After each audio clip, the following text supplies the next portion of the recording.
hard job, and I have a lot of affection and respect for the men and women of the Secret Service. I'm sure you do, and I'm sure you're right. But the trouble is when Congress says you need to do these 19 things and they don't, something needs to change. Now, the director has resigned, but you're going to be in a position, because your agency is doing such a careful review, to say a lot about what should have been done. I guess the real issue is much more of what the higher ups in that agency are or are not doing. Perhaps that's on us.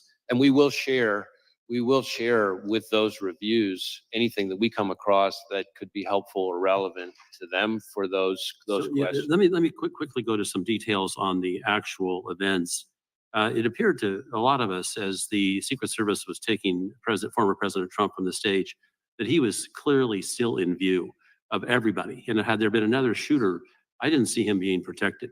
Are you going to raise that issue? I think that's really more in scope of these two other reviews. Let me go both to, of them. Okay, that's fine. Let me go to the shooter as he was on top of the roof. Apparently another officer from another police division saw him and quickly ducked down because the shooter aimed a gun at him. And then the shooter apparently, was he prone at the time he took the shot toward the president? So my understanding is that the local officer that we're talking about, with the assistance of another local officer, was able to kind of get up and see onto the roof where he observed the shooter, I believe, in a prone shooting position. The shooter then turned and faced him, the local officer, with the weapon. From the prone position. That's my understanding. And then he went back to the prone position. And then this is all seconds before the shooter took his. But that entire time, the shooter was in the scope sight of the counter sniper, correct? That one I'd have to double check on. I know we've interviewed the counter sniper, but I'm not sure I know the answer. The counter sniper didn't take a shot until after the assassin attempted to shoot the former president and others. You got 8 shots before the counter sniper shot the shooter. What's with that protocol? Can you get that fixed?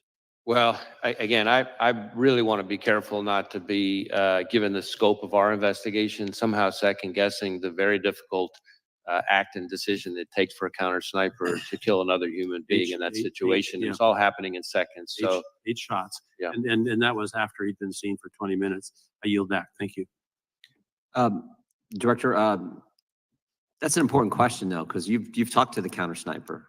And that, I mentioned this in our opening statement, that critical 5 minutes from 6:09 to 6:14 and what takes place there is critical. And I think that's what the gentleman was getting at. And we were hopeful that you could tell us something about your interview with the counter sniper. Yeah, I guess I want to distinguish a couple things. There is some individual, not law enforcement, I believe, who spotted the shooter on the roof a few minutes before. But I think law enforcement spotting him with the weapon on the roof is seconds before the shot. Okay, so that's important. Yeah, so there's two different things. I think what you're saying is it wasn't maybe that's if the bad guy shoots at 6:11, then you're saying this encounter with local law enforcement that Mr. Bentz was just getting into happened just seconds before that and maybe not 2 minutes before that? That's my understanding. That, in other words, that there's different things here. There's an individual, at least one individual I can think of, not law enforcement, member of the public, who observed him on the roof. Not clear whether or not the individual saw a weapon or not, but saw him in a way that was concerning. That is some number of, not many, but like just a handful of minutes. I think separate from that, as far as law enforcement goes, in terms of a weapon,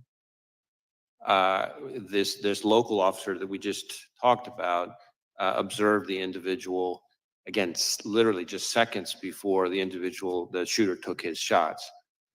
Separate and apart from all of that, roughly, I think maybe a little less than or around an hour before the shooting, there were local law enforcement officers who observed the shooter, not up on the roof, not with a weapon, but with I believe, a rangefinder, kind of like you would use if you were playing golf or something, in a way that was odd and suspicious. So that started happening with local law enforcement beforehand. But in terms of shooter, meaning with the weapon, law enforcement, my understanding is that the first time that happened was this local officer climbing up on the roof seconds before. Again, we want that timeline. I think the committee wants that timeline and communications that were taking place in that short period of time. Again, as I've said with everything else, I really want to be careful. I'm leaning in, trying to share as much as I can here. Facts are evolving, things may change, but we are working on a timeline among other things. Committee will stand in recess until after the Prime Minister's remarks conclude.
Houston, close to her heart.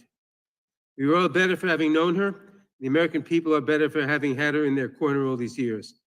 I will deeply miss my friend and colleague. May her memory be a blessing. I yield back. I want to thank the ranking member. Well said. Now, Chair will recognize himself for an opening statement. July 13th was a terrible day for America. We all agree spirited debate, fighting for what you believe in, are part of what makes this country the greatest nation in the world. But the First Amendment and robust political debate are not consistent in any way with violence. What happened in Butler, Pennsylvania was a tragedy that took the life of a good man, Corey Compertor, leaving a wife without a husband and 2 daughters without a father. Others were injured, and of course, former President Trump, by the grace of God, survived the assassination attempt. There are a lot of unanswered questions about the security failures that day, questions about decisions made before the rally, questions about actions during the rally, and questions about statements made after the event concluded. Prior to the rally, why was the president's security detail denied requests for extra resources? Why weren't all the buildings secured? There were a finite number of buildings that needed to be secured. Why wasn't that done? Why was the president allowed to walk out on the stage when there was a suspicious person on the property? During the rally, what exactly happened between 6:09 and 6:14, those critical 5 minutes? We know from briefings from the director and the deputy director at the FBI and other information we've gathered that at 6:09, the shooter was identified on the roof. At 6:10, the counter sniper was notified. Counter sniper teams were notified about the shooter.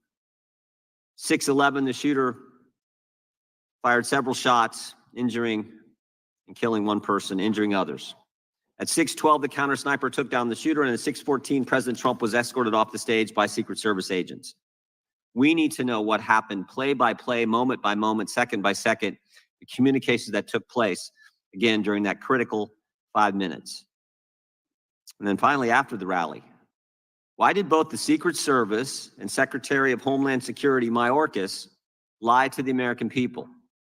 July 14th, the day after the attack, Secret Service spokesman Anthony Guglielmi said this, quote, "The assertion that a member of the former president's security team requested additional security resources that the U.S. Secret Service or the Department of Homeland Security rebuffed is absolutely false." The next day, Secretary Mayorkas said, That is an unequivocally false assertion. We had not received any requests for additional security measures that were rebuffed. But 5 days later, top officials repeatedly rejected requests from Donald Trump's security detail for more personnel. And on the 21st of July, the New York Times, confirming what the Washington Post reported, said, quote, Mr. Guglielmi acknowledged that the Secret Service had turned down requests for additional federal security assets for Mr. Trump's detail. 180-degree change.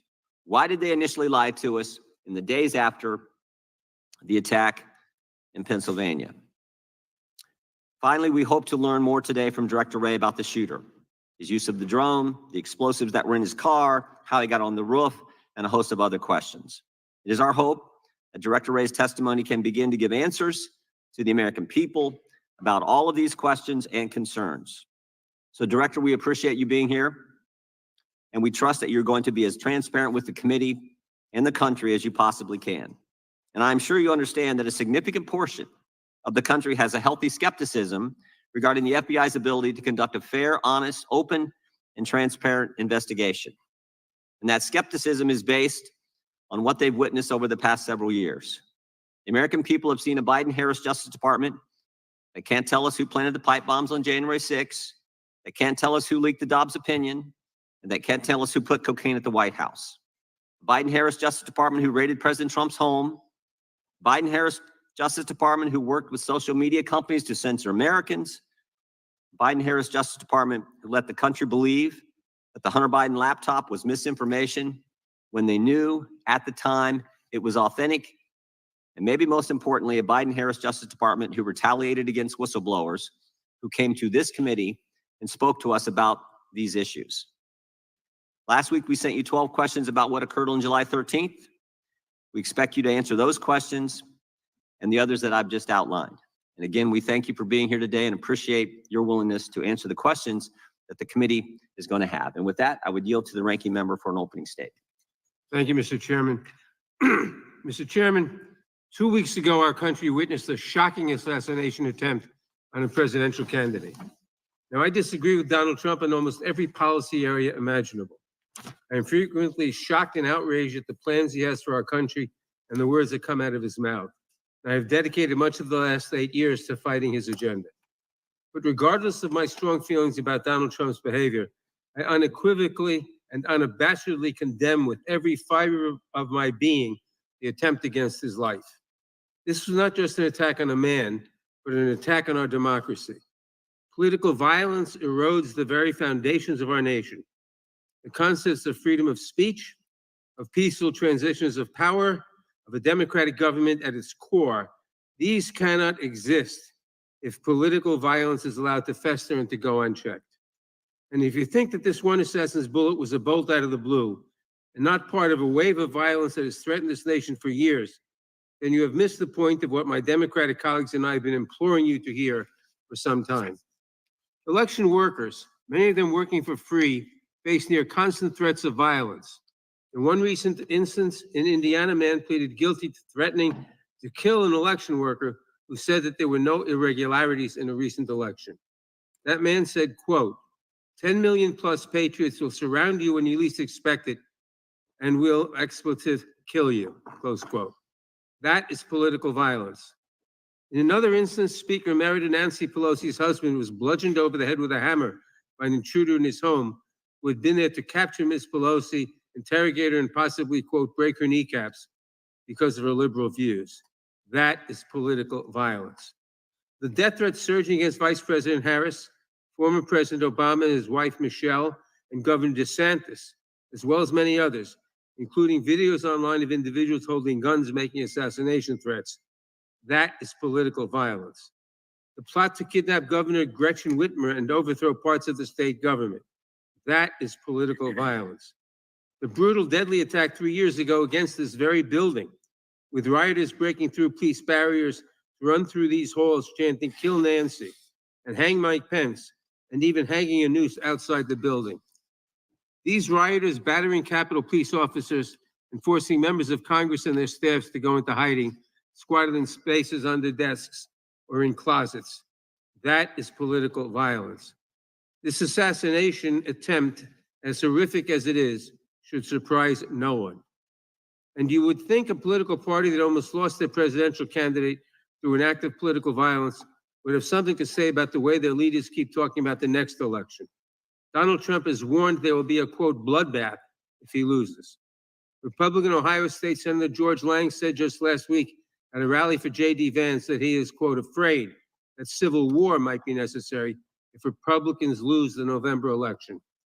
President of the right-wing think tank and Project 2025 leader, the Heritage Foundation, Kevin Roberts, said on Stephen Bannon's podcast, quote, "We're in the process of the second American Revolution, which will remain bloodless if the left allows it to be," close quote. Republican former Alaska Governor Sarah Palin said in August of last year of Trump's indictments, "Do you want us to be in civil war? Because that's what's going to happen. We're not going to keep putting up with this. We do need to rise up and take our country back," close quote. I could go on, but it's more and more of the same. And I hear nothing from the other side of the aisle in this room about these statements. Do you support a bloodbath if you don't get the election outcome you want? Do you justify violence if the left does not agree with you? And what exactly has preoccupied this Republican majority while their allies threaten violence to their political enemies, real and imagined? We have chased down baseless conspiracy theories designed solely to influence the 2024 election in favor of Donald Trump. We have spent millions of dollars and thousands of hours of staff time in more than 100 transcribed interviews, chasing false accusations against President Biden, supporting an impeachment effort that seemed designed to fail, and hunting for a smoking gun that simply does not exist.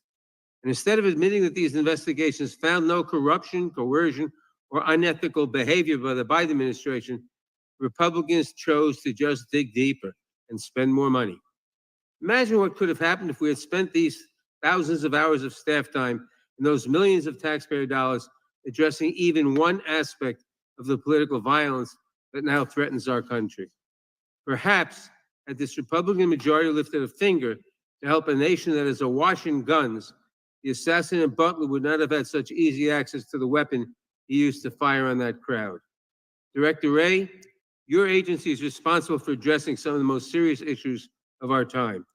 The Bureau fights gun violence, which claims the lives of 40,000 Americans every year. It protects election security from growing threats from malign foreign actors who are working tirelessly to influence our elections. It protects against domestic terrorists and violent extremists who have been a growing threat in recent years and have carried out horrific mass shootings and deadly events around the country. And so much more. I apologize to you, Director, that instead of supporting you in these missions in the 118th Congress, some of my colleagues have instead hindered your work, maligned your agents, and called to abolish and to defund your agency, all for political gain. It is despicable, especially from the party that claims to, quote, back the blue. And I know that you and your many agents and employees have paid the price for these baseless attacks.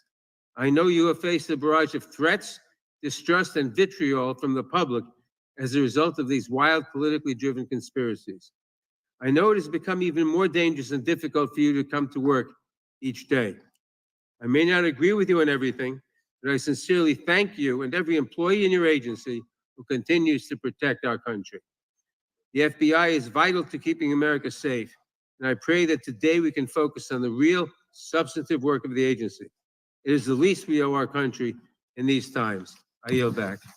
Gentleman yields back. Without objection, all other opening statements will be included in the record. We will now introduce today's witness. The Honorable Christopher Wray has been the director of the FBI since 2017.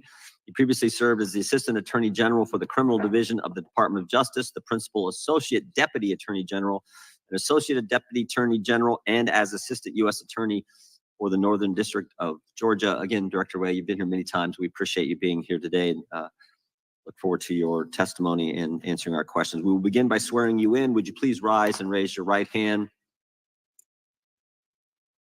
Do you swear or affirm under penalty of perjury that the testimony you're about to give is true and correct to the best of your knowledge, information, and beliefs, so help you God? Let the record let the record reflect that the witness has answered in the affirmative. Thank you, and please be seated. We have votes coming in about 10 minutes, but we definitely want to get through your opening statement as far as we can, and this is going to be an interesting day on Capitol Hill with the Prime Minister of Israel here as well. So, Director Wray, you're recognized for your opening statement. Good morning, Chairman Jordan, Ranking Member Nadler, members of the committee. I want to begin by offering my condolences on the passing of Representative Jackson Lee, who served the people of Texas in this body and on this committee for so long. Thank you all for your support of our efforts to protect the American people and uphold the Constitution. I am proud to be here today representing the 38,000 special agents, intelligence analysts, and professional staff who make up the FBI, men and women who every day work relentlessly to counter the most complex threat environment I've seen in my tenure as FBI director, maybe in my entire career in law enforcement.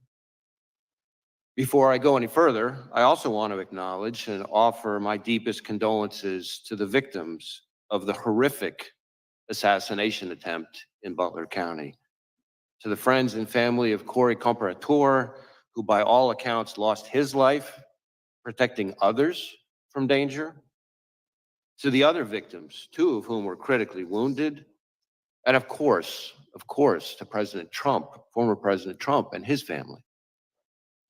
As I've said from the beginning, the attempted assassination of the former president was an attack on our democracy and our democratic process, and we will not and do not tolerate political violence of any kind, especially a despicable account of this magnitude. And I want to assure you and the American people that the men and women of the FBI will continue to work tirelessly to get to the bottom of what happened. We are bringing all the resources of the FBI to bear, both criminal and national security. Now, there's a whole lot of work underway and still a lot of work to do, and our understanding of what happened and why will continue to evolve, but we're going to leave no stone unturned. The shooter may be deceased, but the FBI's investigation is very much ongoing. To that point, I also want to acknowledge that I recognize both the congressional and the public interest in this case and the importance of this investigation to the American people. And I understand there are a lot of open questions. So while the investigation is very much ongoing and our assessments of the shooter and his actions continue to evolve, my hope here today is to do my best to provide you with all the information I can, given where we are at this point. I have been saying for some time now that we are living in an elevated threat environment. And tragically, the Butler County assassination attempt is another example, a particularly heinous and very public one, of what I've been talking about.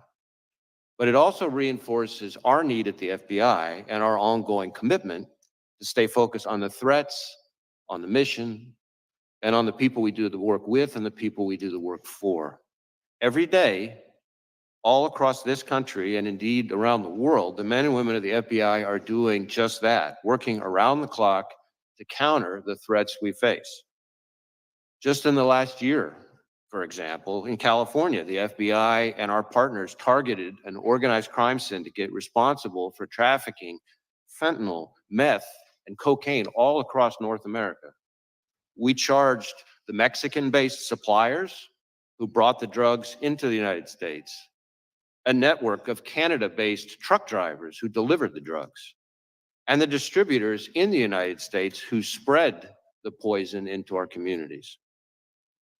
Staying on threats emanating from the border, I have warned for some time now about the threat that foreign terrorists may seek to exploit our southwest border or some other port of entry to advance a plot against Americans. Just last month, for instance, the Bureau and our Joint Terrorism Task Forces worked with ICE in multiple cities across the country as several individuals with suspected international terrorist ties were arrested using ICE's immigration authorities. Leading up to those arrests, hundreds of FBI employees dedicated countless hours to understand the threat and identify additional individuals of concern. Now, the physical security of the border is, of course, not in the FBI's lane, But as the threat has escalated, we're working with our partners in law enforcement and the intelligence community to find and stop foreign terrorists who would harm Americans and our interests. As concerning as the known or suspected terrorists encountered at the border are, perhaps even more concerning are those we do not yet know about because they provided fake documents or because we didn't have information connecting them to terrorism at the time they arrived in the United States. Staying ahead of today's threats demands that we work together. And for the FBI, that means doubling down on our partnerships, especially with state and local law enforcement. Whether it's working through our hundreds of joint terrorism task forces, to build out source networks to identify those who slip through the cracks, or targeting the worst of the worst responsible for the violence that still plagues far too many communities through our Safe Streets task forces, or taking the fight to the cartels responsible for trafficking the dangerous drugs like fentanyl, pouring into our country and claiming countless American lives. Staying ahead of the threat also means continuing to disrupt the cyber criminals ravaging businesses, large and small, and confronting nation states like China, targeting our innovation and our critical infrastructure. At the Bureau, we're proud to work side by side with our brothers and sisters in federal, state, and local law enforcement, our partners in the intelligence community, and others around the world to fulfill our commitment to keep Americans safe. Now, on Friday, the FBI will celebrate its 116th anniversary. 116 years of protecting the American people and upholding the Constitution. 116 years of working with our partners to safeguard the communities we serve. 116 years of innovating to stay ahead of the complex, evolving, and very real threats out there. I am proud of the legacy the men and women of the FBI have built and all they have accomplished for the American people. So, if I may, as we approach this week's anniversary, I would just like to say to all those who are part of the FBI family, from our current employees to our formers and to our partners across law enforcement and the intelligence community, thank you. Thank you for dedicating your lives to this country and to its people. It is both humbling and an honor to serve alongside you, and I look forward to the work we're going to continue to do together. And with that, thank you again for having me, and I look forward to our discussion. Thank you, Director Wray. Excuse me. We'll now proceed under the 5-minute rule. The gentleman from North Carolina is recognized for 5 minutes. Thank you, Mr. Chairman. Director Wray, I'm way down here. I appreciate the chairman giving me this because I've got to leave. But let me ask this question. Why doesn't the FBI disclose to the American people all of the investigative detail and evidence that you are gathering as it is gathered? Well, we have tried to be transparent with both Congress and the American people as we're going along in the investigation, frankly, unusually so for an ongoing investigation, given the sheer nature of it. We have provided a lot of information. I expect to continue to provide information. I expect to be able to provide some additional information here today in response to your questions and your colleagues. But part of the issue is that, as like in any investigation, as we proceed, facts evolve. Our understanding of what somebody said turns out to have more context that we didn't have before. We have additional leads out there. So part of our goal is not just to respect the ongoing investigation process, but also to make sure that we don't prematurely provide information that then 2 days later turns out to be different than what we told people, because that's very much, kind of a natural part of any investigation. So did Crooks fire 8 shots? We have recovered 8 cartridges on the roof. Why was Crooks allowed to get off 8 shots? Well, that I think is something we're still digging into. Again, maybe this is a good place for me to make clear the different investigations that are going on. So, because certainly I understand. Well, and given that I've only got 3 minutes left, Okay. and I know other members, I'm really interested because I appreciate your invitation. You said you're prepared to disclose things as questions are asked. So I don't want to waste time. I just want to get to the questions that might, and as many members as can, ask questions that you'll answer. I actually think I'd be glad for you to go on soliloquy, frankly, and tell us what you know. I think the American people want to know. Why was President Trump not kept off the stage? We don't know the answer to that, but I want to be clear, and this is important because I think it goes to questions that I can and cannot answer. Our investigation, the FBI's mandate, is focused on the shooter and all things related to his attack. Now, obviously, I understand very much the intense interest and focus on the Secret Service's performance, actions, decision-making, et cetera. There are two separate after-action reviews, the DHS Inspector General and the outside independent panel that's been convened that are focused on that. Now, our Everybody investigation understands will, that. will Everybody obviously understands that, overlap Director with Wray. that. Here's the Yeah. problem. We're out 13 days, and you say we've been disclosing. We had the the colonel from the Pennsylvania State Police in front of Homeland yesterday. He was quite candid. He disclosed to us that Butler Emergency Services Unit personnel were posted into the windows on the second floor of the AGR building, that they left there to go pursue the person that they spotted, Crooks, that they texted a photo of Crooks to the PSP representative in the command center. That information was relayed to the United States Secret Service. They asked that it be texted to someone else. That was many minutes before President Trump took the stand. What we don't know is why were they not keeping him off the stand? And to the extent, I know we always hear when there's a criminal investigation, you got to wait for that to develop. But do you have any reason do you have any other target of your criminal investigation other than Crooks, who's dead? We are investigating the shooter both to determine his motive and his preparations and activities before the shooting, but also to make sure whether or not there are any co-conspirators, accomplices. At this point, have you developed any evidence to so suggest that there are any accomplices or cooperators or assisters? Not at this time, but again, Okay. the investigation's ongoing. So here's the thing. While we wait, maybe for months, and I hate to say this, I'm not trying to take a pot shot, but the country went for years with the understanding that the Hunter Biden laptop was Russian disinformation as offered by respected former intel officials. And the whole time the FBI had the laptop and then let that happen in public until finally offering testimony in a case.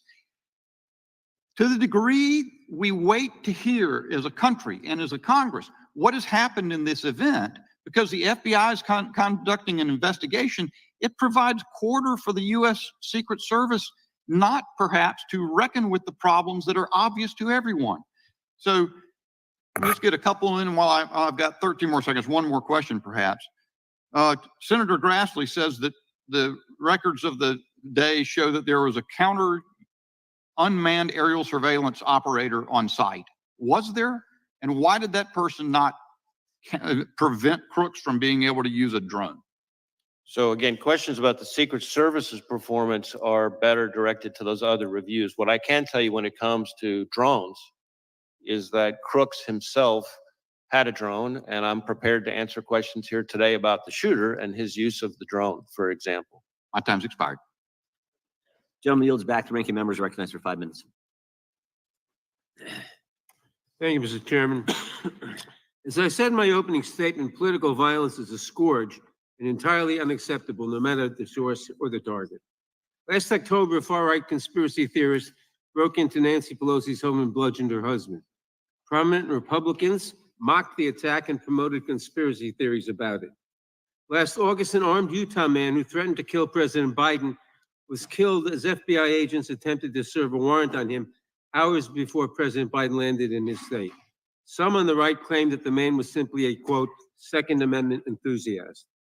In recent weeks and months, those on the right have repeatedly called for, quote, civil war, with an Ohio State senator saying that if Republicans lose the election, quote, it's going to take a civil war to save the country, and it will be saved.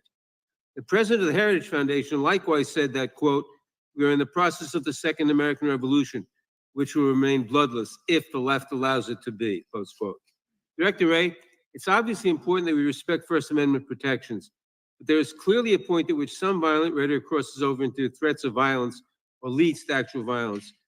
Could you describe how the FBI looks at this relationship between rhetoric and action and what you are seeing around the country? So I appreciate the question, and this is an issue that I've been talking about for some time. In our view, there is a right way and a wrong way under the First Amendment to express your views, no matter how passionate or even angry you are. And violence and threats of violence is not the right way. And we don't care what you're upset about or who you're upset with. When, from the FBI's perspective, when it turns to violence and threats of violence, that's when we have to draw the line. That's when we get engaged. And there is an alarming phenomenon that we've seen over the last several years of that kind of passion and heated rhetoric turning into actual violence and threats of violence. We've seen it against public officials of all sorts. We've seen it against law enforcement. The number of officers shot and killed in the line of duty in this country is frankly outrageous and alarming. And I know that because every time an officer is shot and killed anywhere in this country, since the day I started as FBI director, I personally call the chief or the sheriff to express my condolences and to talk to them about the victim's family. And the number of those shootings that are ambush related, meaning somebody is targeting law enforcement because they're law enforcement, is particularly alarming. I have made around 400 of those phone calls. It's almost every 5 days that a law enforcement officer is killed in the line of duty. And that is an example of the kind of ways in which passions and heated rhetoric can bubble over into violence. Thank you. Members of Congress, their families, and their staffs have witnessed an alarming rise in threats against them. I appreciate the work your agency has done to investigate and address these threats, but I'm concerned that we do not seem to be stemming the tide. What is the FBI doing to ensure that members of Congress, their families, and their staffs are safe? So we have a very close relationship with the Capitol Police.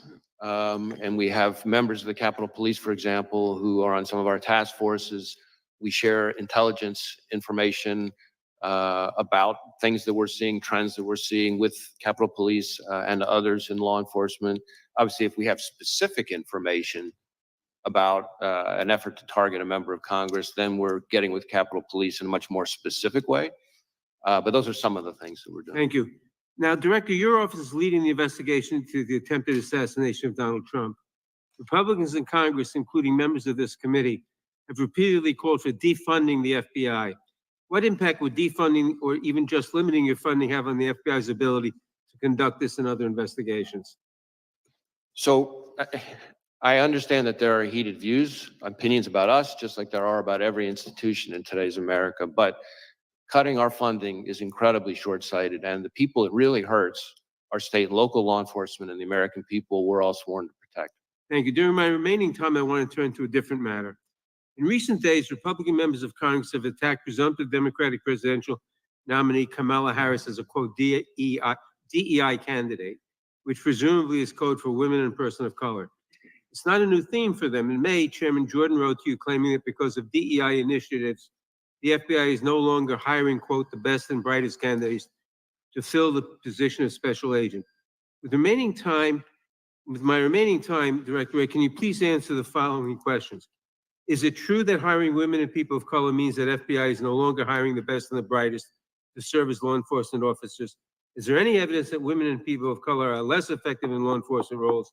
And what message does it send to prospective applicants when the leaders demean them and make judgments about them based solely on their race or gender? Witness may respond.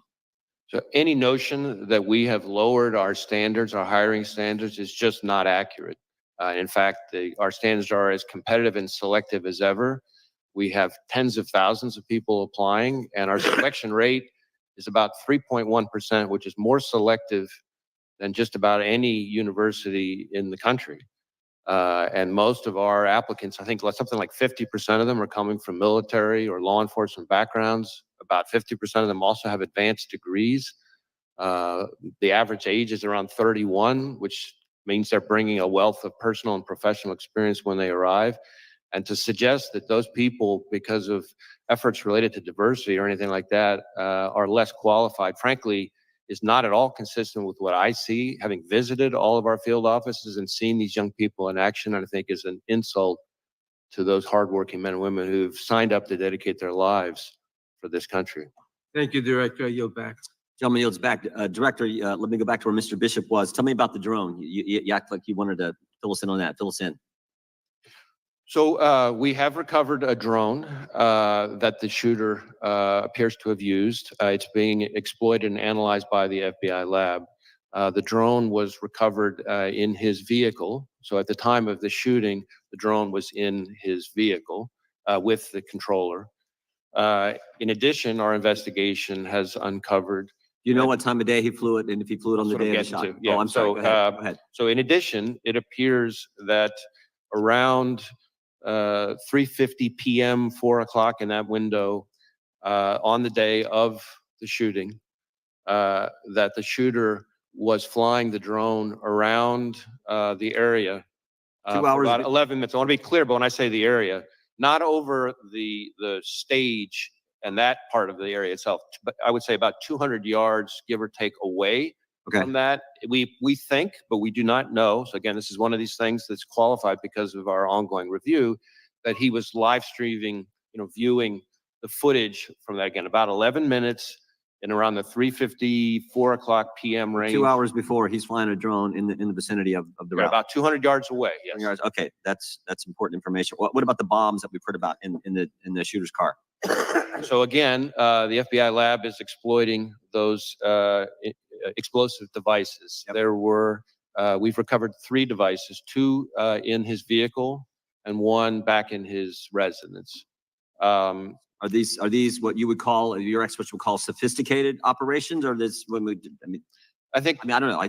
That's what I've been told by people who have some understanding of this area. Yeah, I think it's we've seen more sophisticated and less. I would say these are relatively, again, keyword relatively crude devices themselves, but they did have the ability to be detonated remotely. And so to that point, in addition to the 2 devices that we recovered out of his vehicle, there were receivers for those 2 explosive devices with the devices. And then on the shooter himself, when he was killed by law enforcement, he had a transmitter with him. Now, I do want to add one important point here, is at the moment, it looks to us, again, ongoing review, and I can't say that too many times.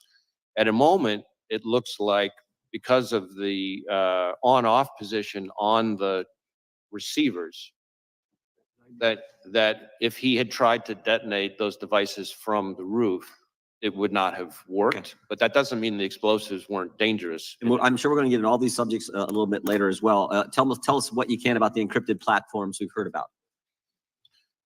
So one of the things that we're drilling into hard with the shooter in an effort to try to learn more about his state of mind, his motive, his ideology, his context, everything else, is to look at all of his devices, any social media accounts he had, et cetera.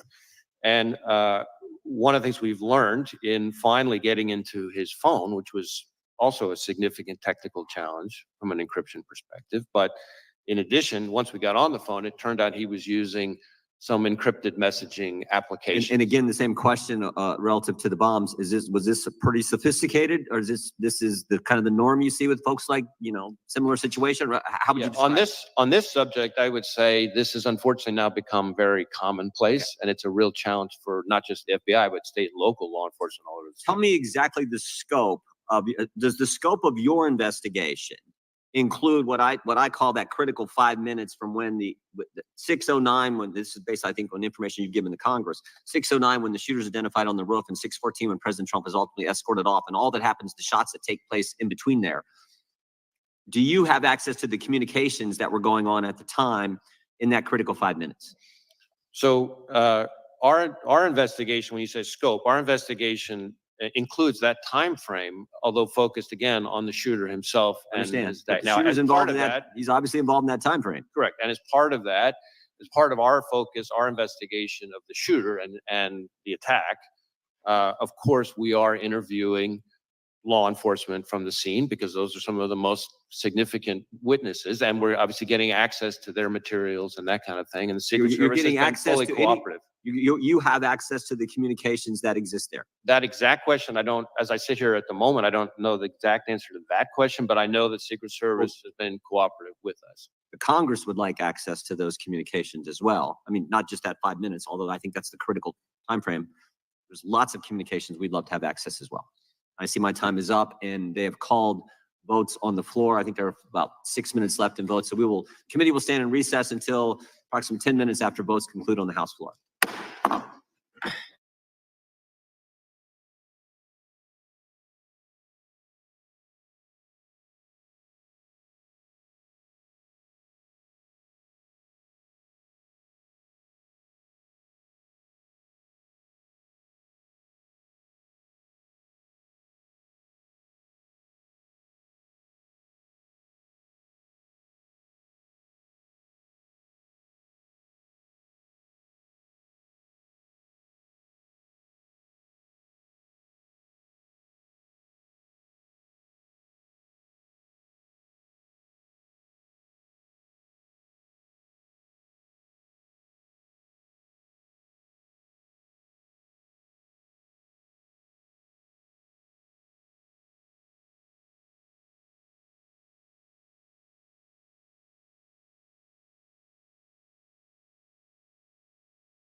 Thank you. Director, I'll try to ask questions that are answerable too. I think that's been done pretty well on both sides. You do the advanced threat assessment and deliver that information as to the general threat and then specifics as to protected people to the Secret Service. Is that correct? Well, sort of. The Secret Service does a threat assessment, but they're doing that based on intelligence that they receive from a number of sources, including, of course, the FBI. So we share, whenever we have threat information related to a particular individual or protectee, and we share it with the Secret Service at a number of levels. So you're a participant, but ultimately the responsibility for threat assessment as to these individuals belongs to the Secret Service. Well, again, the threat assessment for the individual belongs to the Secret Service, but we are an important part of that because we share threat information if we have any. They get threat information from a variety of sources. So, and you get them from that same variety of sources. They've got no sources that are excluded from the FBI, do they? Well, not, I don't know. I'm not aware of any that are excluded from the FBI, but they may receive information that comes directly to them that didn't come to us. Sure. Okay. Director, do you believe that former President Trump was a high-risk threat under your assessment? Well, I believe that former President Trump can really, frankly, like any president or former president, is a very high-profile figure and attracts a lot of, unfortunately, of the kind of threats we've been talking about. It's fair to say, not on a scale of 1 to a million with little nuances, but on a scale of 1 to 10, President Trump's risk was very similar to a current president, very similar to, because he was the presumptive nominee and leading in the polls and so on, that he was a high risk by any standard. Is that correct? Certainly, there's a reason why he has so much protection around him. Okay. Robert F. Kennedy Jr., the son of assassinated senator and the nephew of an assassinated president, would you say he was also, as a presidential candidate, at significant risk? Well, again, I think any presidential candidate raises some level of risk. It might vary from candidate to No, but it's clearly a risk. Okay. In a nutshell, the day before this attack, President Trump was documented not to have gotten on multiple occasions from the Secret Service what they asked for. The day after, it looks like they're getting more. The day before, RFK had been denied by the president multiple times, Secret Service protection. The day after, he now has it. So now my question is the actions of a 20-year-old with a lone gunman on a roof sufficient to change the risk assessment in your mind for President Trump and RFK? Or are we just realizing the threat that was always there and being more appropriate in matching it? And I know that's a little vague, but you've been at this for a long time. Hindsight is 20/20. Now that we have hindsight, is it fair to say that giving Robert F. Kennedy Jr. security, upping the security, including drones, overhead support for the president, former president, these are all things that in hindsight should have been done the day before?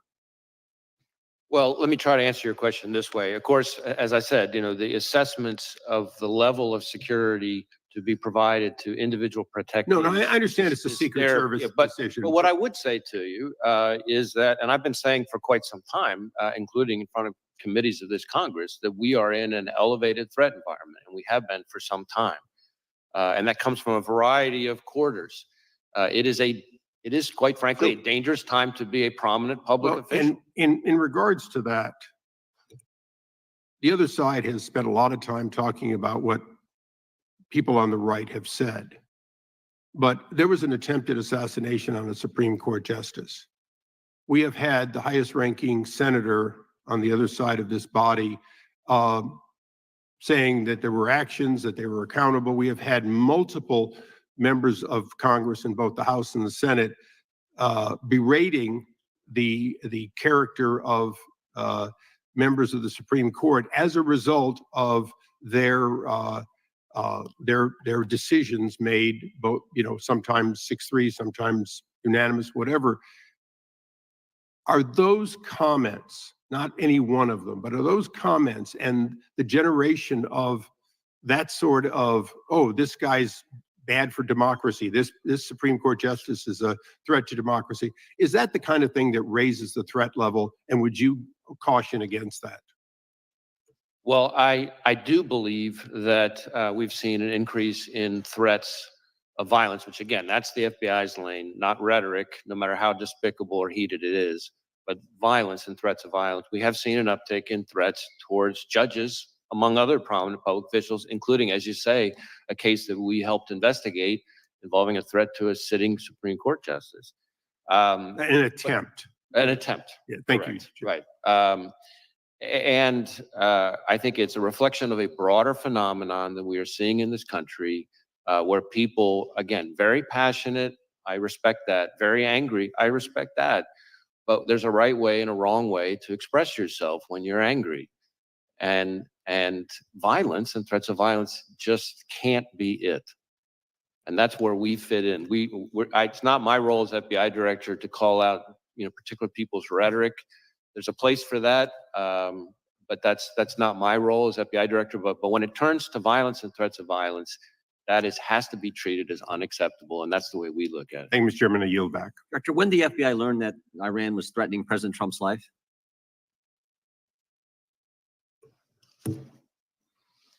So I want to be a little bit careful here, not to talk about specific classified information, but we have been for quite some time, and I'll stick with what's in the open record.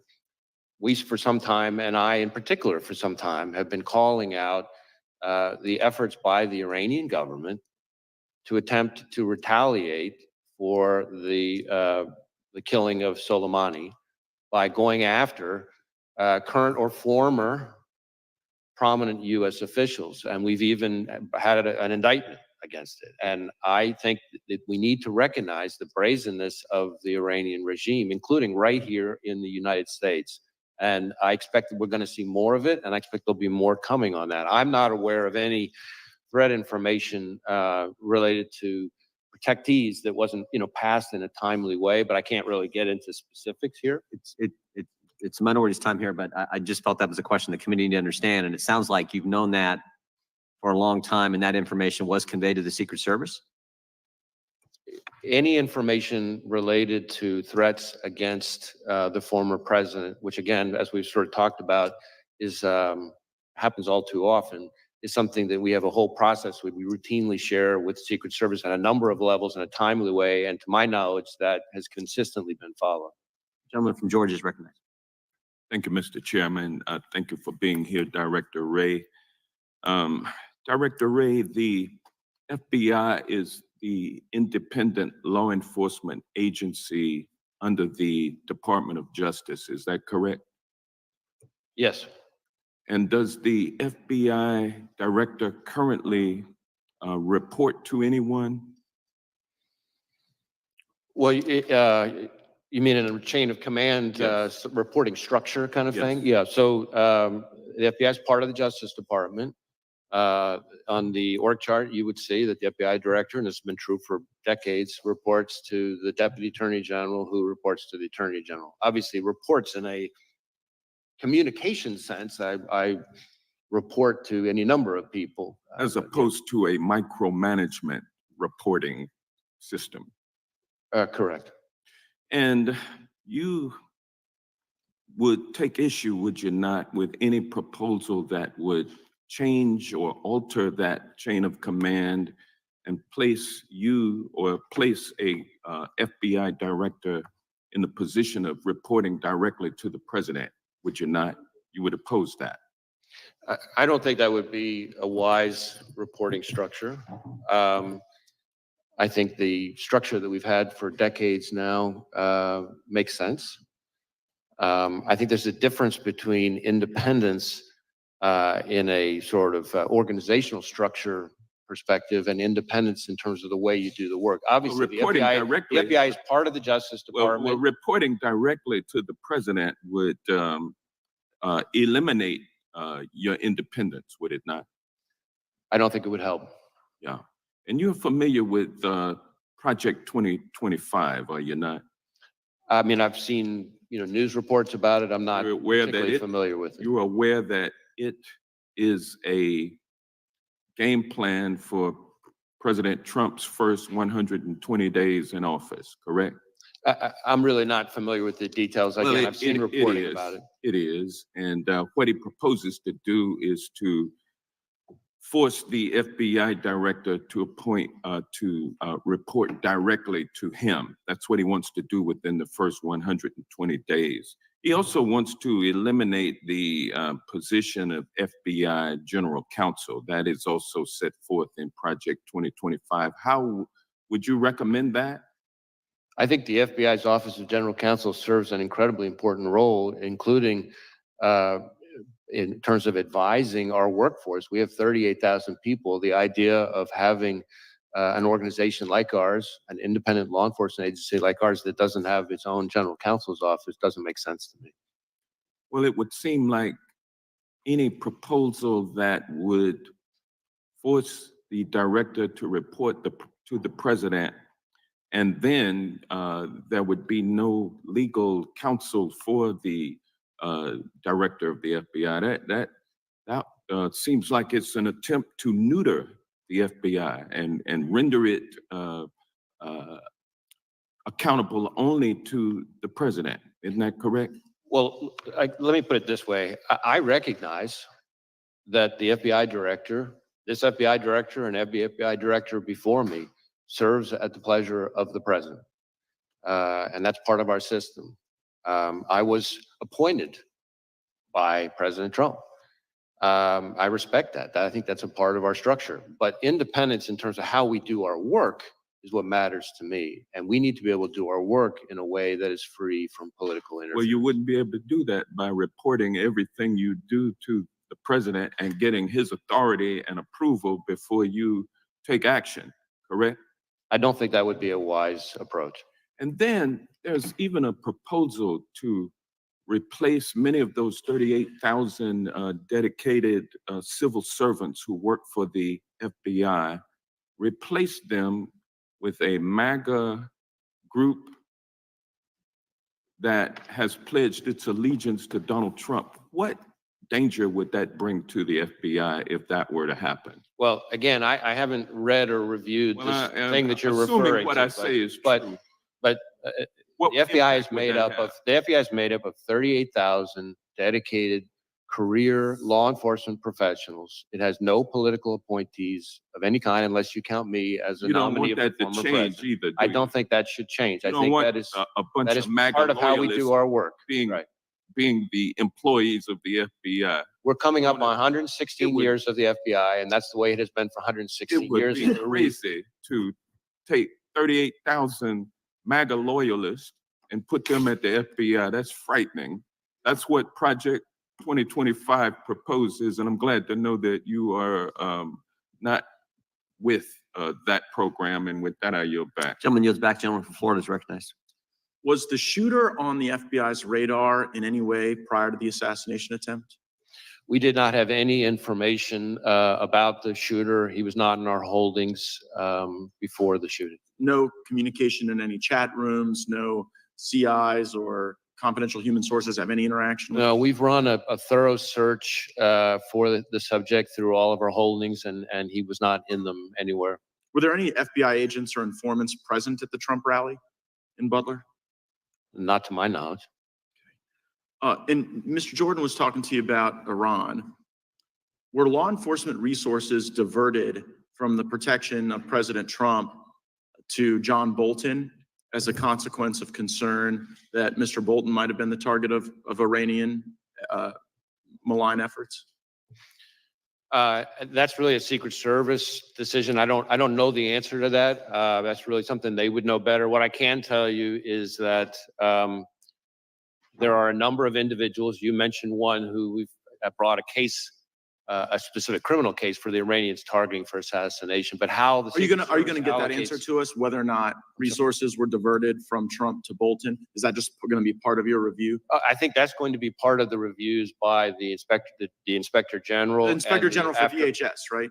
Of DHS Right, and the and I- outside got it. panel. And I think that's an important point because the Inspector General for DHS has really fallen out of favor with the administration because he's been pointing out all the problems on the border with Mayorkas and Biden. And we're always kind of worried that they're about to fire him, which would be a really bad idea now that this role that you've identified is so critical. Be a bad idea to fire the IG for DHS during the pendency of this, right, Mr. Director? I don't think that would be a good idea. I'm with you on that. So I want to zoom out a little bit.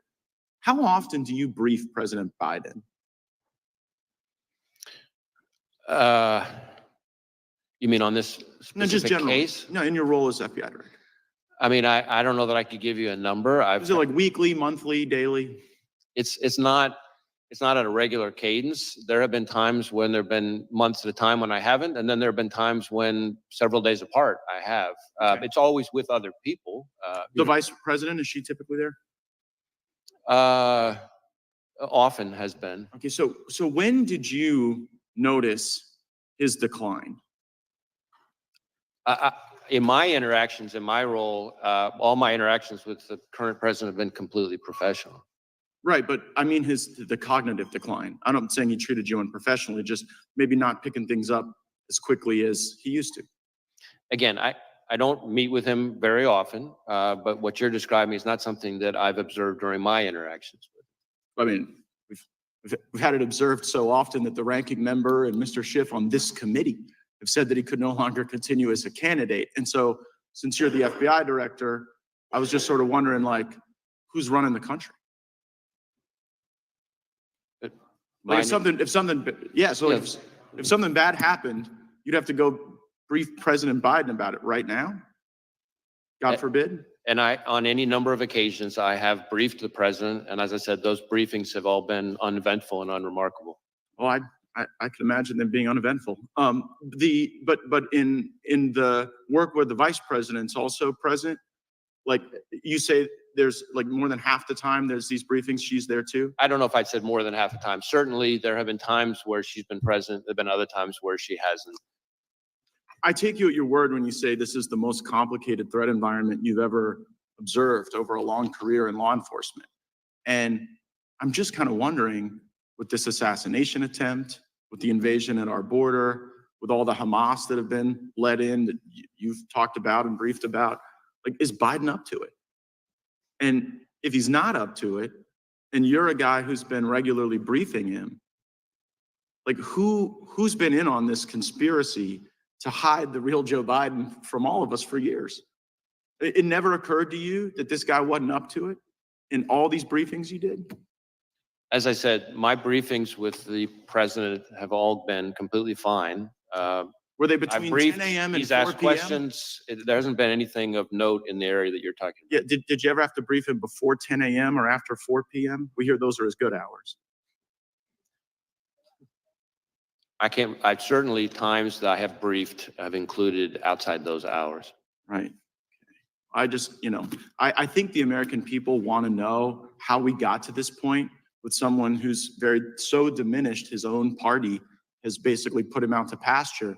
And since you had close proximity and the vice president had close proximity, I'm just kind of wondering if you were being straight with all of us about how things were going with him. I guess we'll have to figure that out. You can count on me to be straight with you, sir.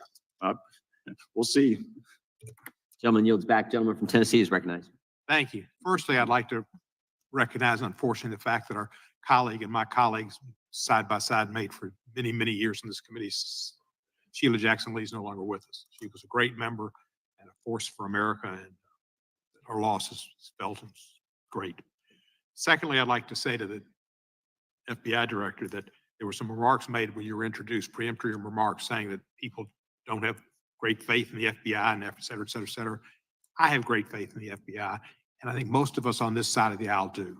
We appreciate your work and we appreciate your being here. Some on the other side of the aisle have cast aspersions upon the FBI and upon law enforcement.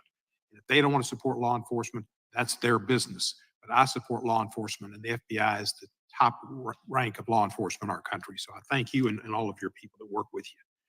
Secondly, there's been some questions about the FBI maybe being weaponized.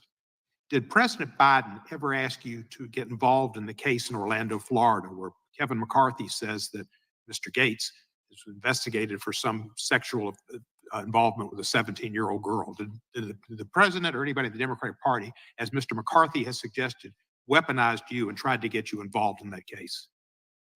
No, sir. Good. Thank you. Just wanted to make sure of that. Butler, Pennsylvania. I read something about a ladder. He used a ladder to get up on that roof, and that the ladder was found somewhere a distance away. Is that true? So we do know that he purchased a ladder. I think if I recall correctly, it was about a 5-foot tall type of ladder. But importantly, we did not find the ladder at the scene. So it's not clear that he used the ladder to get on top of the roof. So you don't think we're the ladder... still digging into all that, things related to the ladder and his access to the roof. But he did buy a ladder, but the ladder was not found at the scene. Ladder didn't have any feet on it. It didn't walk off. Oh, yeah, right. Thank you, sir.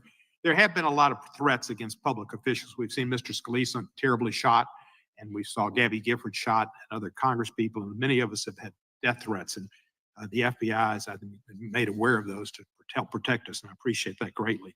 But we've also had election officials and poll workers threatened. What is the FBI doing in consultation with other law enforcement to ensure every eligible voter can safely and confidently cast a ballot this year? So when it comes to threats to election workers in particular, we participate in the election threats task force that DOJ set up. We also, and there've been quite a number already of arrests and convictions under that task force. We have got a number of investigations underway that involve all kinds of threats to election workers, ranging from online threats to there was even some mailings that included fentanyl. So there's been a number of types of threats to election workers. And these are, after all, people who are putting in their own time for the good of the country to try to help us have a functioning democracy. And so the idea that they would be targeted with violence is just outrageous. We are sharing information with election officials about things to be on the lookout for. We have election crime coordinators in all 50 You'll be prepared for election day with additional, FBI will be looking out for. Yes. Thank you. Jeffrey Epstein, been in the news a lot lately about involvement with certain people high in politics involved. Did the FBI conduct the raid on his townhouse in New York when he was incarcerated in New York? There was a raid on his East Side townhouse. Well, I don't know about a raid. I know we executed a number of searches in the course of our fairly extensive investigation Can you related to tell Mr. me Epstein. during that search if you came across and have within your possession of the FBI tapes of him with other individuals that he might have taken in people in compromising Yeah, I positions? don't know that there's anything I can share related to that. I can see if there's information we could provide and maybe get back to you on it. If there were tapes of people in prominent positions, friends of his he posed for pictures with, possibly in compromising positions, it would be, the public, I think, has a right to see those. Well, I mean, how we handle evidence recovered in a criminal investigation has all kinds of rules that apply to it. I recognize the intense public interest in the subject, but we'd have to follow our rules. But I'm happy, like I said, I'm happy to follow up with my team on it. Thank you, sir, and I appreciate your service and thank you for being here today. Gentlemen, yield the last 5. Chair now recognizes the gentleman from Arizona. Thank you, Mr. Chairman, and thank you, Director Wray, for being here. How many shots did the shooter fire? Well, we know that he fired at least 8 because we recovered 8 cartridges on the roof. Okay, and are all the cartridges and the unspent bullets, have they been, you know how many there are? You've accounted for all of those? We, So I assume, yeah. we believe we have, again, was lots of work still ongoing, but yes, we believe we have accounted. And did the recovered shells, the cartridges, match the shooter's rifle? My recollection is yes. And you conducted analysis that confirms that? Well, we work with ATF, but yes, so some of the work has been divided up, but And how many shells, casings were recovered from the location of the counter snipers? I'm sorry, I couldn't hear the last part. From the counter snipers location? That I don't have the answer, at least here at my fingertips. Okay. Did the blood and tissue pattern of the shooter, did it match the stories or the witness testimony that you've heard so far? Can you, well, I'm not sure I'm following the question. Well, I assume you've interviewed the counter snipers, or you have that evidence and other witnesses describing the kill of the shooter. And I'm wondering if the blood and tissue and brain matter is consistent with the testimony that you're receiving. In other words, is the physical— In terms of the manner of death? Exactly. Is the Yeah. physical evidence consistent with where the shot from the counter sniper took place? Yeah, so the autopsy is being handled by, as is not unusual, the state authorities. My understanding is thus far, I don't think it's fully complete, which is not totally unusual. But so far, nothing remarkable on that front. That's from the body itself, but from actually the scene where the shooter was found, is everything consistent with the testimony, the physical evidence at the scene? Is that consistent with the testimony you've seen, that you've heard so far? So far, yes. Again, ongoing investigation. were you able to determine whether the shooter took the gun up with him when he climbed up to the top of the roof, or was it already placed there somewhere? So that is something that we're drilling into right now that we don't know the answer to yet. I can tell you, which may be relevant though to your question, that, and I don't think this has been reported yet, that the weapon had a collapsible stock, which could explain why it might have been less easy for people to observe, because one of the things that we're finding is people have observed him.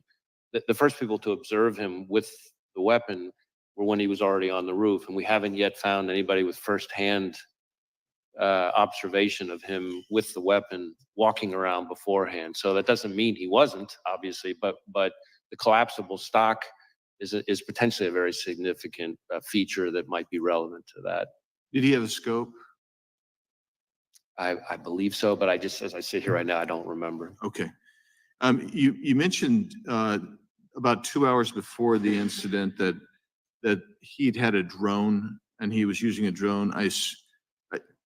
Instead of me putting words in your mouth, just tell me how you discovered the drone, how you discovered the time, and how you discovered, if you can describe what he would have been observing with the drone and how you determined that. So this is something that's very much ongoing right now. We're going back and forth with our lab as they continue to do work on it. What I would say is the drone was in his car.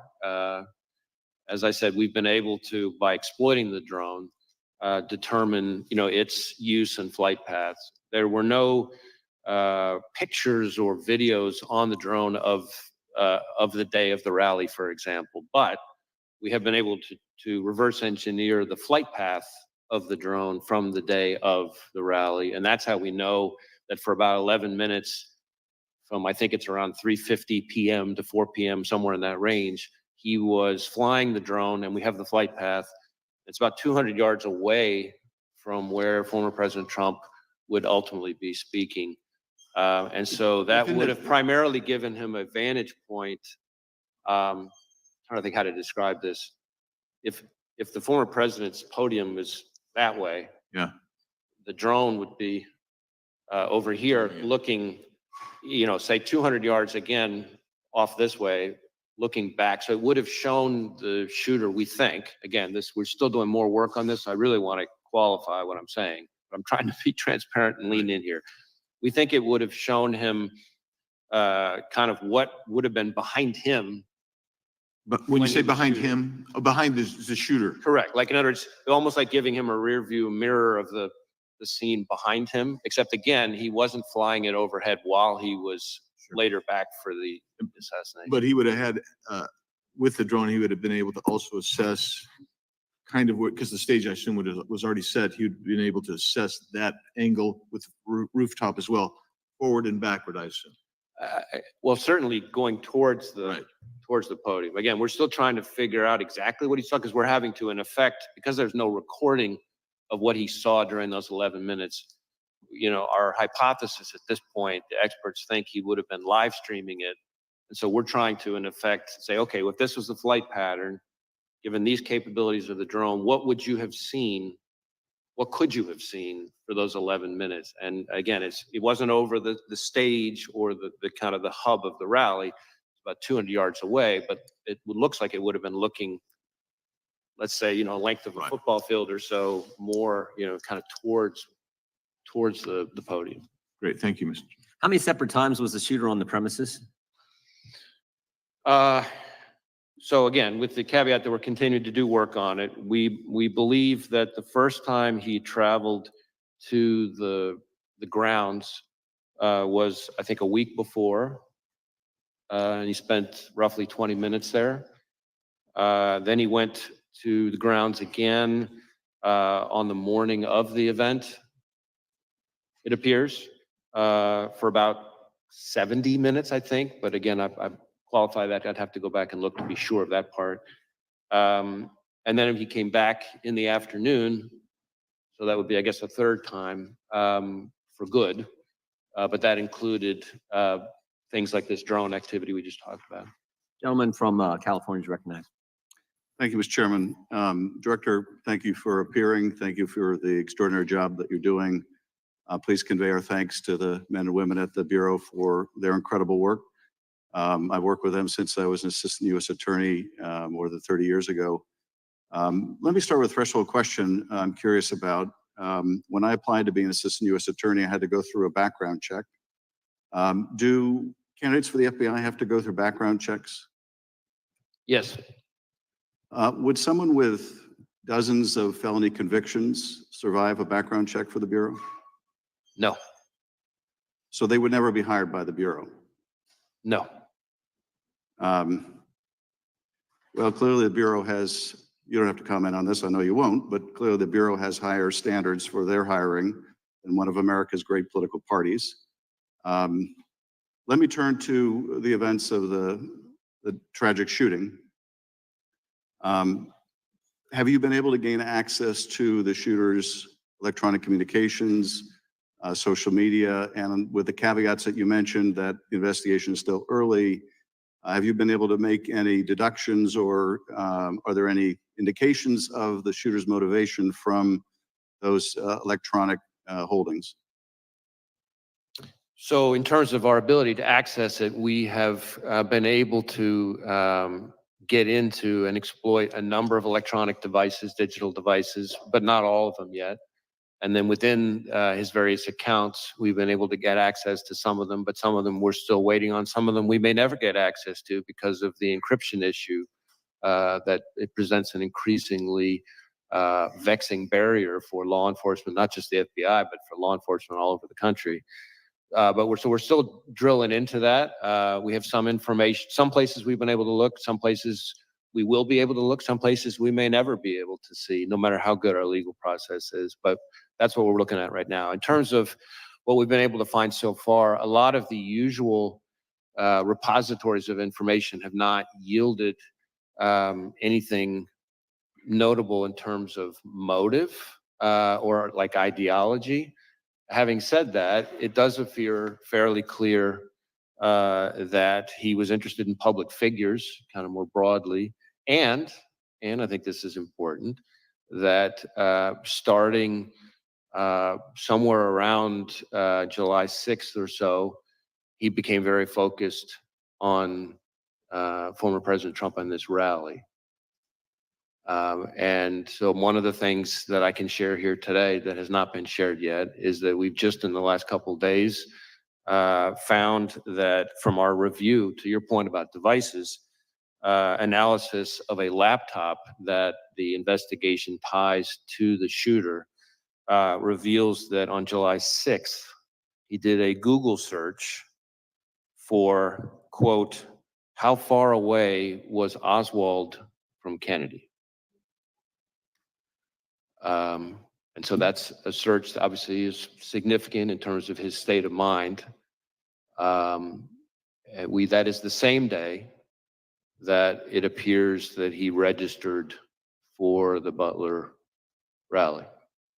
And when you say that his electronic holdings indicated an interest in different public figures, without revealing anything you're not comfortable revealing about those public figures, can you tell us anything generally about them, either the offices they hold, their political party, or was it simply people of a high profile?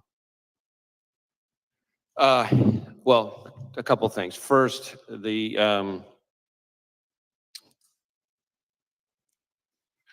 images that we've recovered so far from, I can't remember which of his various devices, appear to be what we call cached images from searches of news articles. So if you do a news article search, of course, if there are photos on it, those photos get stored automatically in your cache, as opposed to me searching or him searching for a specific person and getting up images of that person. As far as the pictures that are like that, doesn't seem to be a whole lot of rhyme or reason to it so far, other than these are, all prominent public people, but they cover both parties, they cover both U.S. people and even some foreign public officials.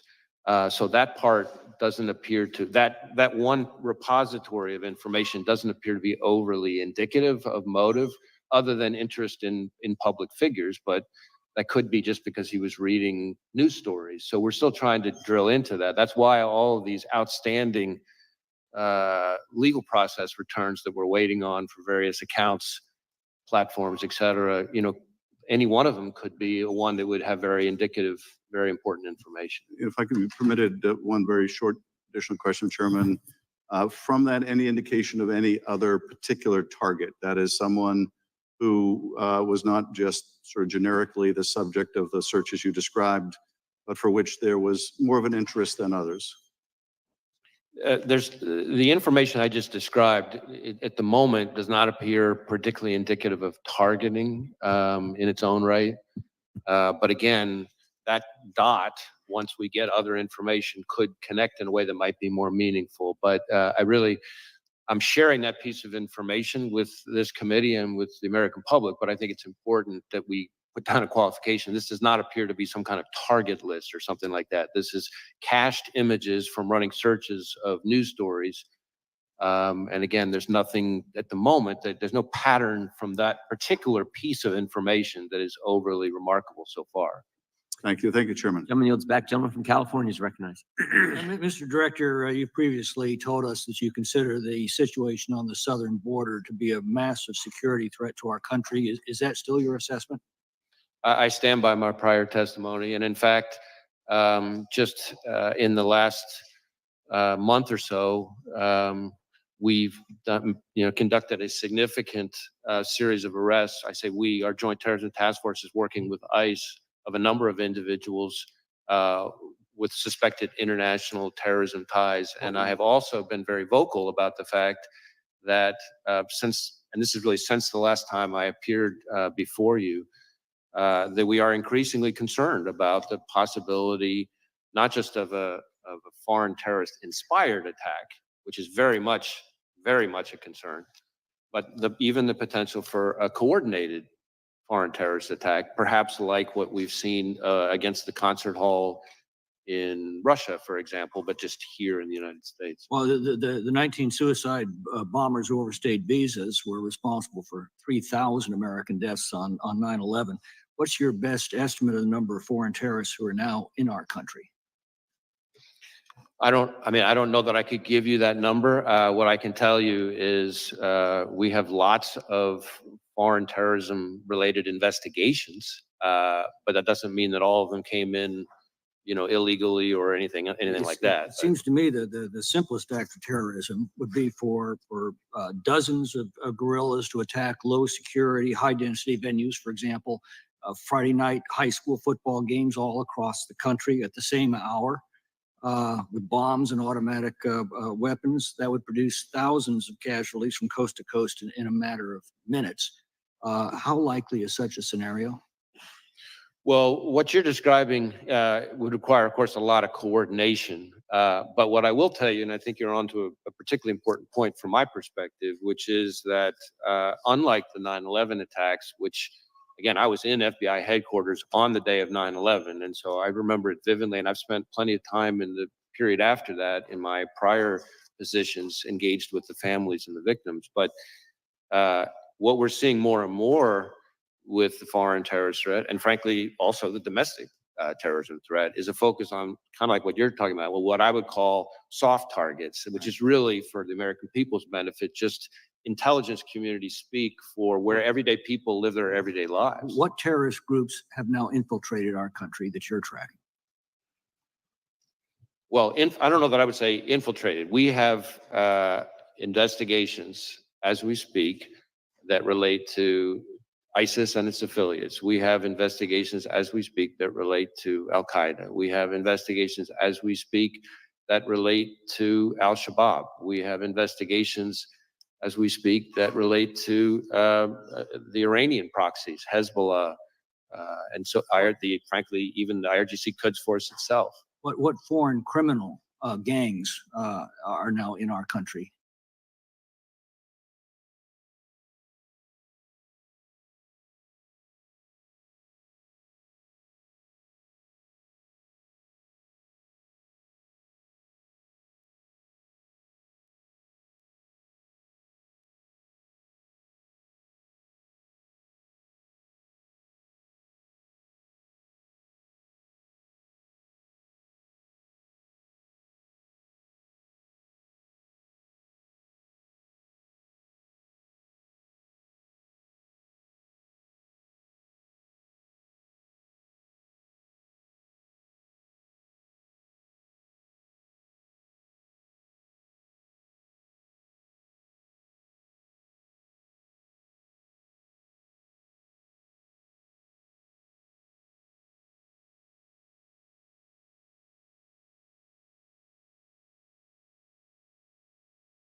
20-year-old young man, his father owned the gun originally, AR-15, am I correct? AR style, yeah. AR AR style. style. 20-year-old man, when did the father sell the gun to him?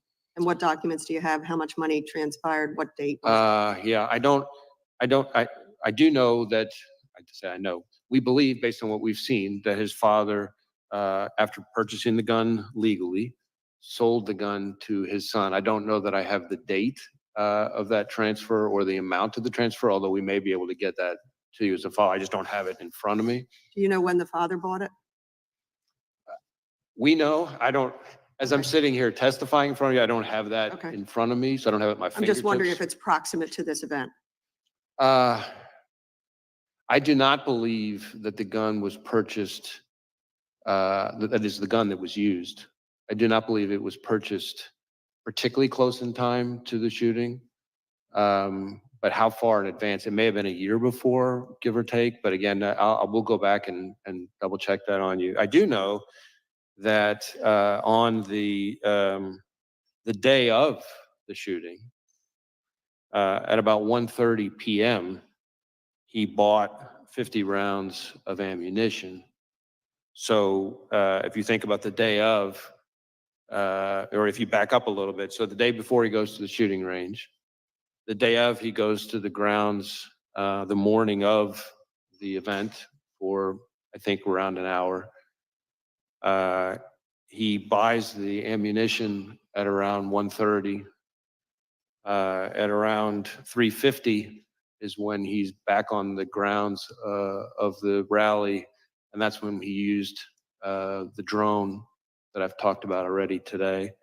And then, of course, fast forward till just after 6 o'clock when the worst happened.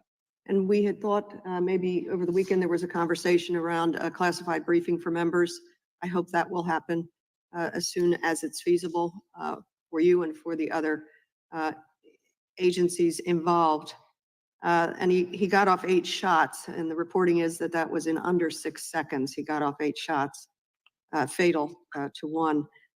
My question that I'll leave you with, and I know I'm over time, Mr. Chairman, is we all decry political violence. We decry any violence, but we decry the rise in political violence. What can you tell us that we could do better? What do you need for you to be able to help this country reduce the political violence tendencies?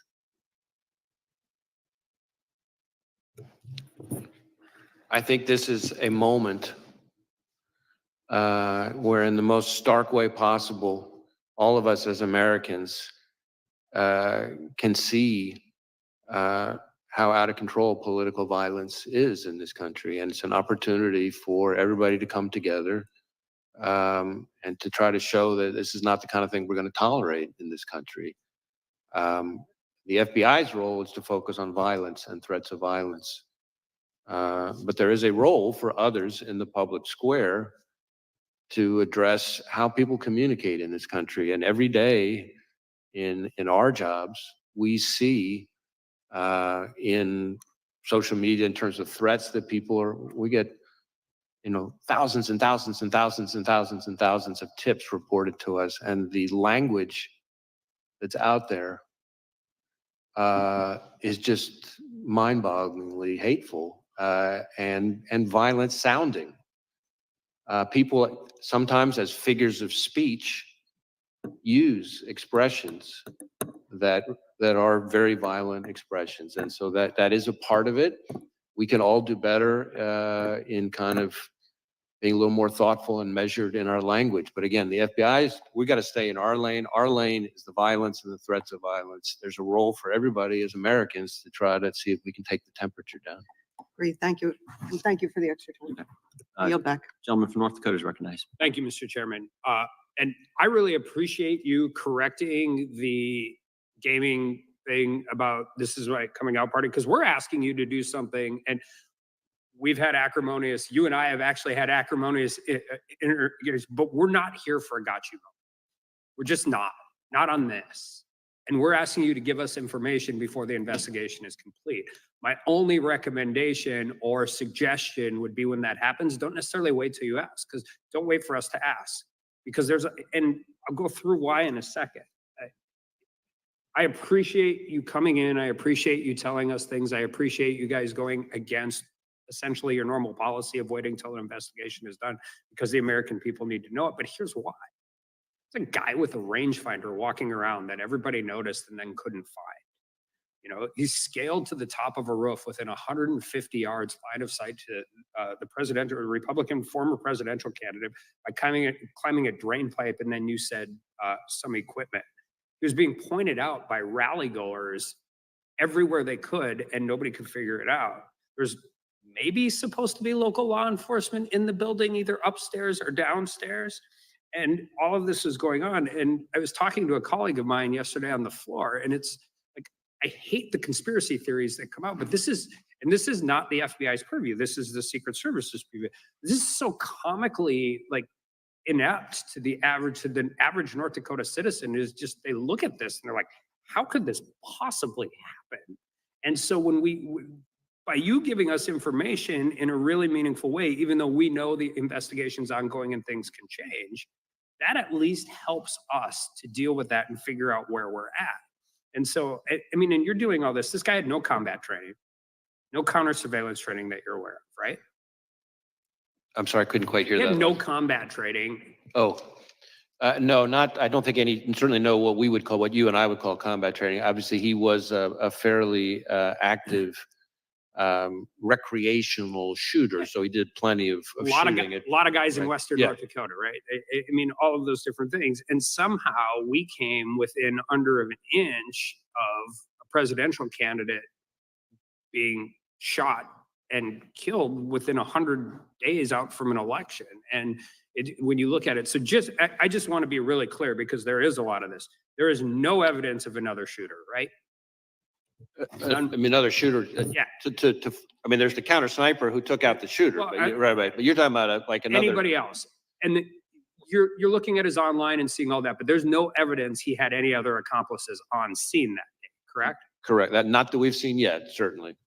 And you said, and Oversight's had a hearing, DHS had a hearing, we're having a hearing now.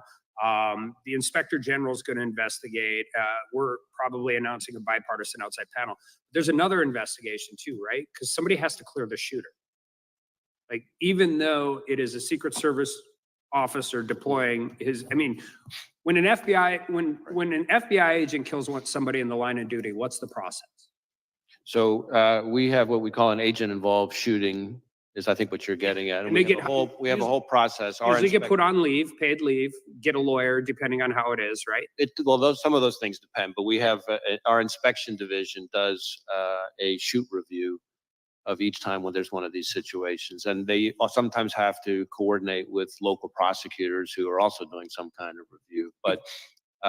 But so yes, Secret Service would have a similar kind of process for the counter. I mean, because you have to actually establish one of the defenses to homicide. Just like, you don't do it in a court system the same way everybody else does, but you have to justify that shooting was justified. So when the FBI does that, do they conduct that all internally? Most of the time, yes. Every once in a while, there's a situation where the Inspector General gets involved. Do you know how the Secret Service does it? I don't. Okay. And I just think that's important because when we're talking about how this works, and I don't think anybody is arguing it wasn't, anybody who's seen it knows what happens, but it's just knowing it and making sure that the process is handled correctly. And I just want to shift gears with my last 30 seconds really quickly, because we had a hearing on the northern border in Grand Forks, and you were talking about specific threats from Iran, but also generally. And we've diverted an exceptional amount of resources at the southern border. Our interactions, 114% increase in apprehensions. And the one specific thing, with all due respect to my friends and my neighbors from Canada, it's a lot easier to get into Canada for some of these countries where we have these real issues with terrorist threats than it is to the United States, particularly Iran. And are you guys monitoring that and making sure whatever coordination you have with Canada that we're paying attention to that as well? We have an excellent relationship, we, the FBI, with our Canadian counterparts, both RCMP, the Mounties, as some people euphemistically call them, and CSIS, they're my intelligence service counterparts. We have great relationships with them, and terrorism is, I find, probably the number one thing we talk about. Yeah, they're understaffed and overworked on the northern border, and they can use all the help you get. With that, I yield back. Gentleman yields back. Gentleman from Maryland is recognized. Thank you, Mr. Chairman. Director, thank you for today. I think I greatly appreciate your candor. I know it's highly unusual to go into this level of detail during an active investigation. And I know it's a special and unique circumstance given the nature of what happened that day. I'll ask my colleagues that we not try and take advantage of this in other circumstances. I think we need to be careful about pressuring our investigators, to disclose information in the middle of an investigation in a casual or routine way. But thank you for what you've done here today. I do want to mention this too. Like Congressman Correa, I went up to Butler with Homeland Security Committee and had a chance to meet with a number of the people there, including people who were there at the rally. And several of them were elected officials. In fact, one of them that spoke with me a lot was sitting directly behind Mr. Trump when he was shot, and she had video that she'd taken, and she'd love to share it with you all. But she mentioned a couple of things too that I hope you all will have a chance to have conversations about. And I know some of it's going to be in the Secret Service lane, some's going to be in the FBI lane. But one of the things she talked about was the fact that the day before the shooting, she and other officials in the town and people who just wanted to prepare the stage showed up and started working on putting the bunting up and decorating it. But the point she noted was that none of them had been vetted. There was nobody there to keep an eye on them and make sure that everything that was being done was appropriate. And she actually sort of thought in the context of hearing that a gun was found or a gun was perhaps hidden at the site before the shooter was able to get it and use it. I don't know those details, but those are some of the things that came up that day. She also mentioned that there was sort of the outer perimeter. So you had a perimeter around the stage that the Secret Service had set up. Beyond that, you had a field, and then you had the building where the company was, and the shooter got on the roof. Apparently, there was a sort of a second level of a perimeter there that wasn't particularly restricted from an access standpoint, as with the street that was just beyond that. So she raised, and another elected official raised as well, issues about security that may actually kind of get into what you're talking about, whether the ladder was there, how the guy got on the roof. There are all sorts of issues with respect to that. And there was a lot of people, as you said, that had videotape. I talked to 3 that were showing me videos while I was standing out there in the grounds. But I had a couple of questions to ask of you briefly. Apparently, there was no Secret Service recordation of communications during that day. There's no radio runs, we call them, but there's no tapes. Do you know if there are any recorded conversations among law enforcement from that day? I don't know the details of that. I believe there may be some, but I don't have in front of me exactly what we've seen or heard. Okay. And then with respect to email communications, there were a lot of issues about, because my personal view, having gone to the site, was that they just shouldn't have had the rally there. It should not have been permitted. I thought there were just too many roofs. He picked one, but there was like a half dozen others that he could have picked on the other side of the field. And as Eli Crane, a congressman who was a sniper for the U.S. military, said, there was a water tower that actually would have been a better site, probably that Secret Service should have used, but could have been used as well. But had the lead up to that decision, and Congressman Correa raised this, who made this decision about how to pick the site? And apparently there was back and forth between local law enforcement, Secret Service, and the campaign. And I was kind of curious as to whether that's something that your investigation is going into or not. So I think that primarily falls within the scope of the 2 other reviews, that is the DHS Inspector General review and the outside panel, independent panel that's been announced. Certainly we are interviewing law enforcement personnel, but the security preparations, the adequacy of the security preparations. That's the other lane? That's the other All lane. right, I only got 15 seconds left. Quick question for you with probably not a quick answer, but this scenario is kind of the worst case scenario from a couple of standpoints. got a lone wolf shooter with no red flags that we've heard of so far. You know, nobody should have known that this was coming. He didn't have a criminal record and that sort of thing. Easy access to an assault weapon. I had a discussion like this with, I think, Congressman Roy and Congressman Bishop several months ago. What is it we can do to try and preempt those kinds of scenarios? We've got gun violence all over the country, including in my district.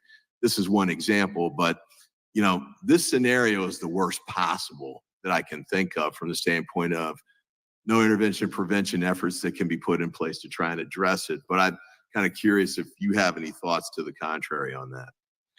I don't know that I have any magic solution to the problem.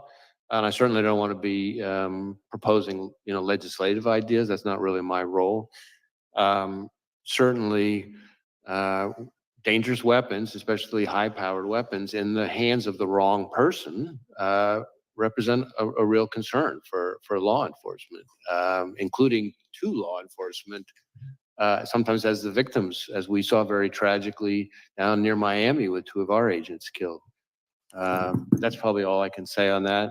I do, while we're on the subject of firearms, Mr. Chairman, I have an answer to Congresswoman Dean's question. I might as well give it now, which is about the purchase of the firearm. I'm told that the father purchased the firearm in 2013, so quite a while ago, and then he sold it to his son in October of 2023. Thank you. Thank you, Mr. Chairman. I yield back, and thank you, Mr. Director, for your great work.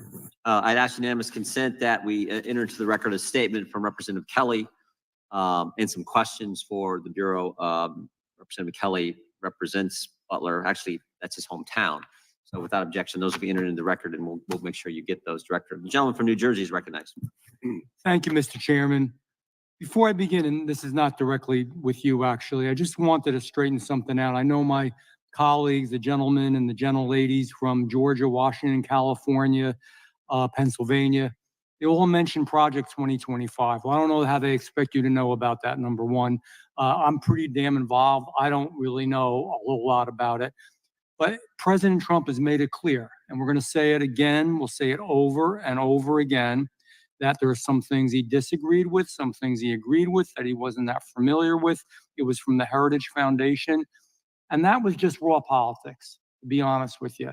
It was just because 2025 has some things in it that they believe are really going to offend American people, and it very well may. And so they want to pin it on the presidential candidate. He didn't author it. He didn't condone it. He didn't put his seal of approval on it. It's getting old.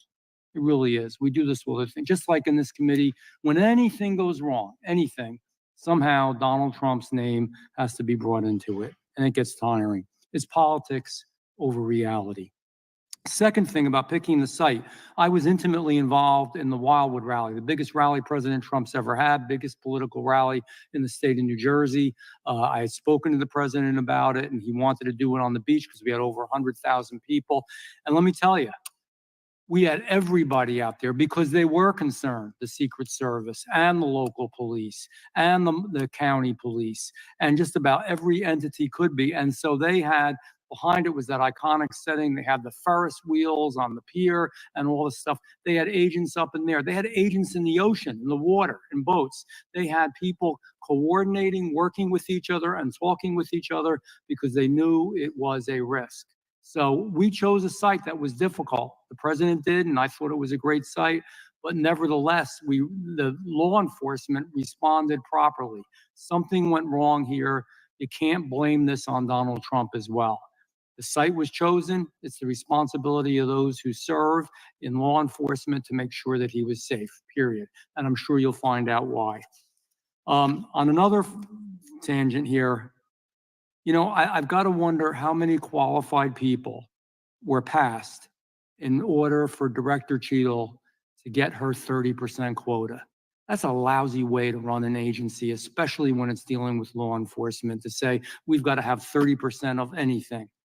And I worry about these practices because it's policy over protection. And Director Wray, I know that some things were left to you. I understand that. But one of your early acts on the Biden presidency was hiring the FBI's very first chief diversity officer. And since that time, and even before your time, and you're going to disagree with me, but respectfully, I'm going to disagree with you. Recruitment standards under your lead has resulted in deterioration in many areas, including physical fitness, illicit drug use, financial irregularities, mental health issues, full-time work experience, and integrity. And I know you dismissed them, but in October 2023, they are a prestigious group of retired FBI special agents and analysts both expressed concern regarding the FBI's willingness to recruit agents that, quote, I'm not saying this, they said it, not me, can't even pass the new relaxed standards for fitness, or illiterate in some cases and need lessons, educational lessons, don't want to work weekends or after hours, their words, and have serious disabilities or mental health issues, which is not the place for them. Most of your agents are great people. I love them. I love them for what they do. I'm not criticizing most, but these new standards, don't you think this is a hindrance and reduces the morale of the vast majority of good people that you have in the FBI? And I ask you for a quick answer because I have a few other things. So I respect our retired agents, that many of them come to our graduations now. And I can tell you emphatically that they are those who think that we have lowered our standards, whether it's on physical fitness or anything else, are mistaken. And you can prove that. The facts So back me up on The that. standards are the same today as they were a decade ago. I'll give I mean, they've changed in some Well, ways that are appropriate. In fact, the physical fitness standards, depends on how far back you go, but the physical fitness standards that our current graduates have to graduate from Quantico actually exceed some of the physical fitness standards that were in place if you go back far enough with some of our retirees. But what I would tell you, I think part of the reason there's confusion, and again, I accept that these folks are raising their concerns in good faith, but we have actually access to the facts. And part of the reason I think there's confusion, just take the physical fitness thing as an example, is that before you had to pass the physical fitness test before you showed up to Quantico. Now you have to pass it in order to get a badge at Quantico. The standard hasn't changed. You still have to pass the same test, the same 12-point standard, et cetera. All that stuff applies. The only difference is you can pass it while you're at Quantico. But if you don't pass that same test that's been in place for a long time now, you don't get a badge. And we will dismiss people from Quantico, and we do. We don't pass that Director, I know I test. have to wrap this up, and I appreciate that. If you could get us information that substantiates what you say, that should be easy enough to do to the whole committee. I'd appreciate it. You know, feelings in this administration are more important than functionality. It's resulted in a border crisis. We don't have time to talk about that. You've spoken out about it. I appreciate that you've spoken out about it. And I think it's also resulted in shortages in our nation's law enforcement and our military, and I think it makes us less safe. So I look forward to seeing those statistics and that proof, because I have people talking to my ear that tell me otherwise, and I yield back. Gentleman yields back. Gentleman from Alabama is recognized. Thank you, Mr. Chairman. Director Wray, I appreciate you being here today. And I certainly appreciate your forthcomingness and giving us information that I think that the American people want. And, you know, to me, you have a very difficult job right now. In the past, and under Comey, certainly, the Russian collusion narrative got out pretty heavily. And that came out of the FBI with the FISA warrants and that sort of stuff, spied on General Flynn. And then the laptop issue, the Hunter Biden laptop issue, which the FBI actually had in their possession. So I have 800,000 people thereabouts that I represent, and our job is to restore trust. And so in a lot of the hearings we've had this week, they say, well, the FBI is investigating that. Every answer was the FBI is investigating this. And so in some ways it kind of landed in your lap, and I appreciate you being here. But, you know, it's just, for me, the question of how does a 20-year-old acting alone get a long gun, a rangefinder? We know he bought a ladder. I guess he reconned area and realized he didn't need the ladder to get on top of the building, so he left it at the house. Get on a roof within 150 yards of one of the most famous people in the world, I guess now, and a former president. How does that happen? And how do we restore trust in the American people at the FBI and the DHS, who is under Mayorkas's directorate now? How do we verify and get trust back to the American people that these agencies are really working to protect the president? And I'm not trying to place blame specifically, but I never thought that we'd raid his house. I never dreamed that they'd raid a former president's house. I certainly never imagined that they would actually indict him. And I felt, well, they'll never find him guilty. And now we've had a threat on his life. So how do we restore trust in the government of this country and the agencies that are here that we pay and provide $3 billion a year to the Secret Service to protect some of the leading political candidates in America? That's a lot. I'm sorry. That's a lot of questions, but I'm going to give you a little room to talk. Right. No, listen, obviously you included a lot, as you said, in your question. And as you might imagine, I disagree fairly strongly with a number of parts of it. But sensitive to the time, I guess what I would say this, I can speak to my approach to running the FBI. Again, the FBI is not involved in the physical security of the rally. That's, we come in as the investigators afterwards. And as I've said before, our investigation is an investigation of the shooter and his attack. There are separate investigations, the Inspector General of DHS and this outside independent panel that's been announced that would be looking at the Secret Service's performance. And those, I think, will be important to trust and confidence, if you will, in Secret Service. But from the FBI perspective, we can't promise that everybody's going to like the results of what we do, right? What we can promise is that we're going to do our best to do the work in the right way. That's all we can do. And so I keep telling our folks every day on this and on everything else, our focus has to be, we got to do the work in the right way. We got to make sure we do the work in the right way. And then no matter who likes it, because everything we do, somebody doesn't like it. And it's a credibility issue at this point. Do the American people trust what the FBI and the DOJ is going to tell them? And, that's the thing with this. When I was early on, and I've only been here about 3.5, 4 years now, but the American people was the fear of the weaponization of government. So now we have this issue. Tucker Carlson asked the president, he said, are you afraid they'll kill you? I remember that interview and I thought, wow, I can't believe he went there, but here we are. And so as we work through this process, I think it's so important, and I think the chairman hit on this, is the audio of the shooter. You've interviewed the sniper, the Secret Service sniper that took out the target. Was he waiting on a green light? What was going on? And why did the Mr. Crooks have a chance to get off 8 rounds? And we knew he was on the rooftop. I don't know for how long, but we know he was a marked target. So was he trying to get the green light and was somebody not giving it to him?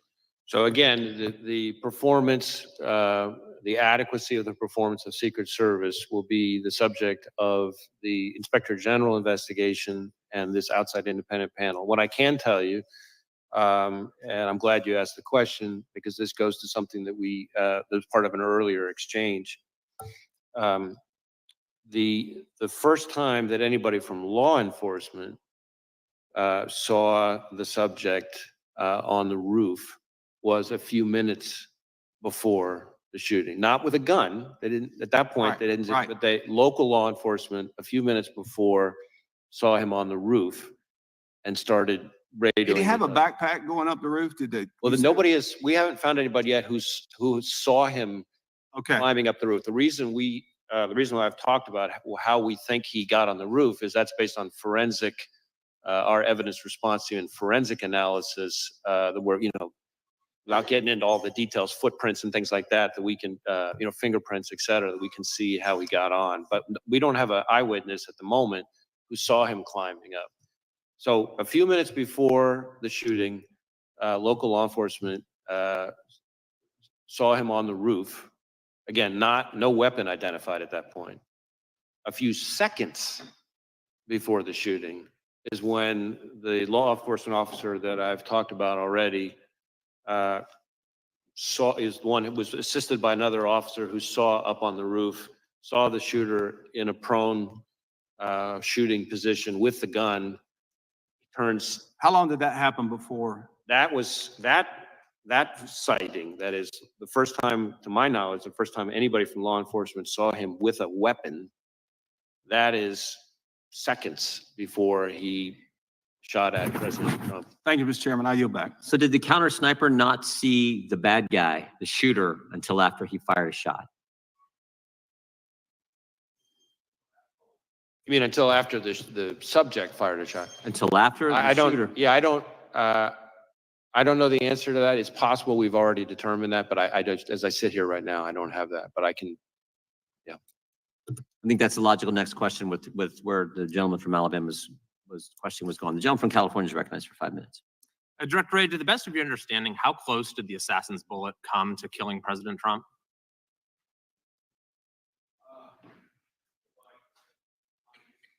My understanding is that either it or some shrapnel is what, grazed his ear. So I don't know that I have the Very, actual very close, distance. though.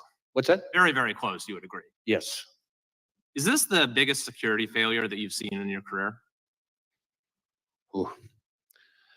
Well, certainly I think former Director Cheatle has already, I think, acknowledged that this was at the very least, a significant operational failure. I forgot her exact words, but I will defer on that. I think We really it speaks for haven't seen itself. anything like this in at least decades in this country, right?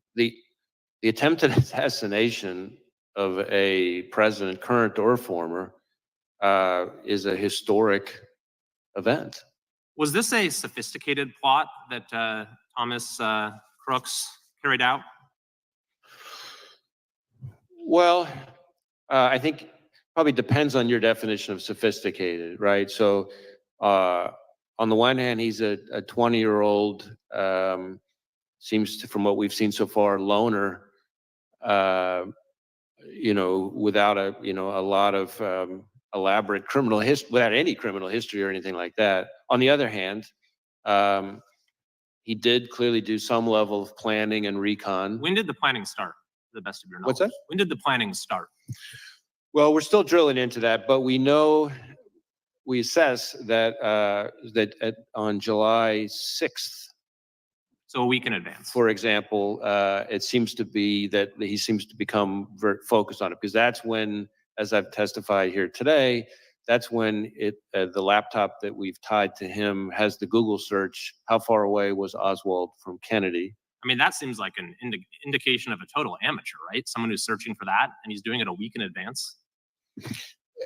Again, I don't want to characterize him. I frankly don't want to give him the credit of characterizing him as amateur or professional. But what I will say is that there are some things he did that involve a certain amount of planning and preparation. On the other hand, if you're telling me, do I think this is the most sophisticated ever? Of course not. We deal with much more sophisticated adversaries all the time. You probably prepare for more sophisticated plans to target high-level officials. I'm sorry, I couldn't You hear you. probably prepare for more sophisticated plans to target high-level officials, correct? We don't do physical security, but yes, obviously we're investigating Sure. much more sophisticated attacks all the time. How about the encrypted applications on his phone? Were those there for a while, or did he download them, in the days or weeks leading up to the assassination attempt? I don't have the answer to that sitting here right now. I think it may vary from platform to platform because he had a number of encrypted messaging apps on it. And again, as I've said, we're trying to get access to that content. And that's important. I think it's important for everybody on this committee to understand that this is a real problem for law enforcement, that these companies, let's be clear here, these companies are designing their platforms in a way to, no matter how heinous the crime, no matter how rock solid the legal process, I'm run out of to time, get so I want to access. get to the next question. At this moment, are you confident that high-level protectees, presidents, former presidents, are well protected? Well, it's not really for me to say. I have a lot of respect for the men and women of the Secret Service who provide protection, just as I do for their counterparts at other agencies. You can't say one way or the other. Your assessment as director of the FBI, whether the president is safe?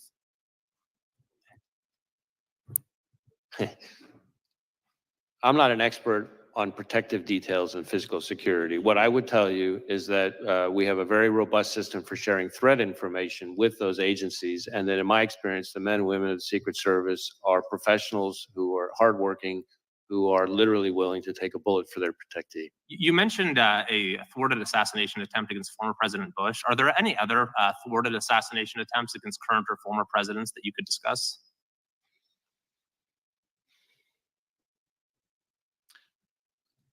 Not that immediately come to mind, but I'd have to go back and think about that. I mean, obviously we've been around for a while, and current and former presidents are high-profile targets who are attractive to all kinds of bad guys. There's also been reports that the shooter's parents called local law enforcement to say he was missing on the day of the shooting. Is that correct? And if so, Is that something that you would see as a sort of a natural thing for them to do? It seems like a 20-year-old who's been missing for a few hours. Maybe his parents don't, first thing they do, call the police. What was going on with that situation? So my recollection, I don't have this in front of me. My recollection is they did call, concerned that he was missing. My recollection, though, is that they didn't call until this was after I think this was after the event. But I'm not certain of that, so I want to, hedge on that slightly because I have to get back to you to confirm that. I believe that part of the issue was that when he last saw his father, he, I think, indicated to his father that he was going to shoot at the range. And then, of course, he didn't go to the range and he didn't come back from that. And so I think that may have added to the level of concern. Thank you. I yield back. Gentleman yields back. Gentlelady from Wyoming is recognized. Thank you, Mr. Chairman. Director Wray, I'm going to go a little bit different route with my questioning. In testimony before the Senate Judiciary Committee in December of last year, you stated that the FBI is, quote, especially concerned about the possibility of Hamas supporters engaging in violence on the group's behalf, end quote, and that the threat from a, quote, terrorist organization who may exploit the attacks in Israel as a tool to mobilize their followers around the world, end quote. We've seen a lot of conduct today that I think is concerning to many people in terms of Hamas terrorists and their sympathizers. Reports have surfaced alleging that many of the groups intimidating and violating the civil rights of Jewish American students, like the Students for Justice for Palestine, received guidance and financial support from American Muslims for Palestine, and that AMP's directors allegedly have links to groups which fundraise for Hamas. Director Wray, is the Bureau aware of or investigating whether these groups violating the civil liberties of Jewish Americans are connected to or affiliated with Hamas or other terrorist organizations? So we are investigating a lot of attacks and threats against the Jewish community. I've been very vocal on how big a concern that is, and certainly that was already heightened even before October 7th, and since October 7th went to a whole nother level. We are actively engaged with Jewish community both locally and nationally. When it comes to foreign terrorist organizations and their role, or foreign adversaries and their role, we are looking hard to see if we can find linkage, for example, funding or things like that. Nothing that I can report at this time, but it's something. But you're investigating it. It is the kind of thing that we're looking for, absolutely, because we know that there's an interest in their part to foment. We're watching it in yes. real time today. Right, yes. There are other reports that Mayor Bitar, National Security Council Coordinator for Intelligence and Defense Policy and Deputy Assistant to the President, was an active member in Students for Justice in Palestine at Georgetown University, which is one of the groups alleged to have ties to Hamas. Is the Bureau investigating whether the Biden-Harris administration is compromised by pro-Hamas groups and organizations? Well, again, we're having quite a number of Hamas-related investigations. I'm asking specifically about whether you are investigating whether the Biden-Harris administration has been compromised by pro-Hamas groups. There's nothing along those lines that I can think of to report. I also want to talk to you a bit about the FBI's investigation and involvement with the Russia collusion hoax. And the FBI was involved with that because of its potential relationship to election interference. Is that correct? The FBI's involvement in investigating the Russia collusion hoax. That was because there was concern about election interference. Is that correct? Well, the FBI was involved and staffed as investigators the Special Counsel Mueller investigation into efforts by the Russian government to influence and interfere. With the election, correct? Yes. All right. So is the FBI investigating what just happened with Joe Biden being forced out of the race after winning the Democrat primary as election interference? Is the FBI investigating that right now? I'm not aware of any investigation along those lines. Okay. Director Wray, it was reported in March that the FBI's Foreign Influence Task Force resumed communication with social media companies. And an FBI spokesman has stated that, quote, in coordination with the Department of Justice, the FBI recently implemented procedures to facilitate sharing information about foreign malign influence with social media companies in a way that reinforces that private companies are free to decide on their own whether and how to take action on the information, end quote. Director Wray, what specifically is the FBI doing to reinforce that such decisions are in fact for the private companies to make and not the administration?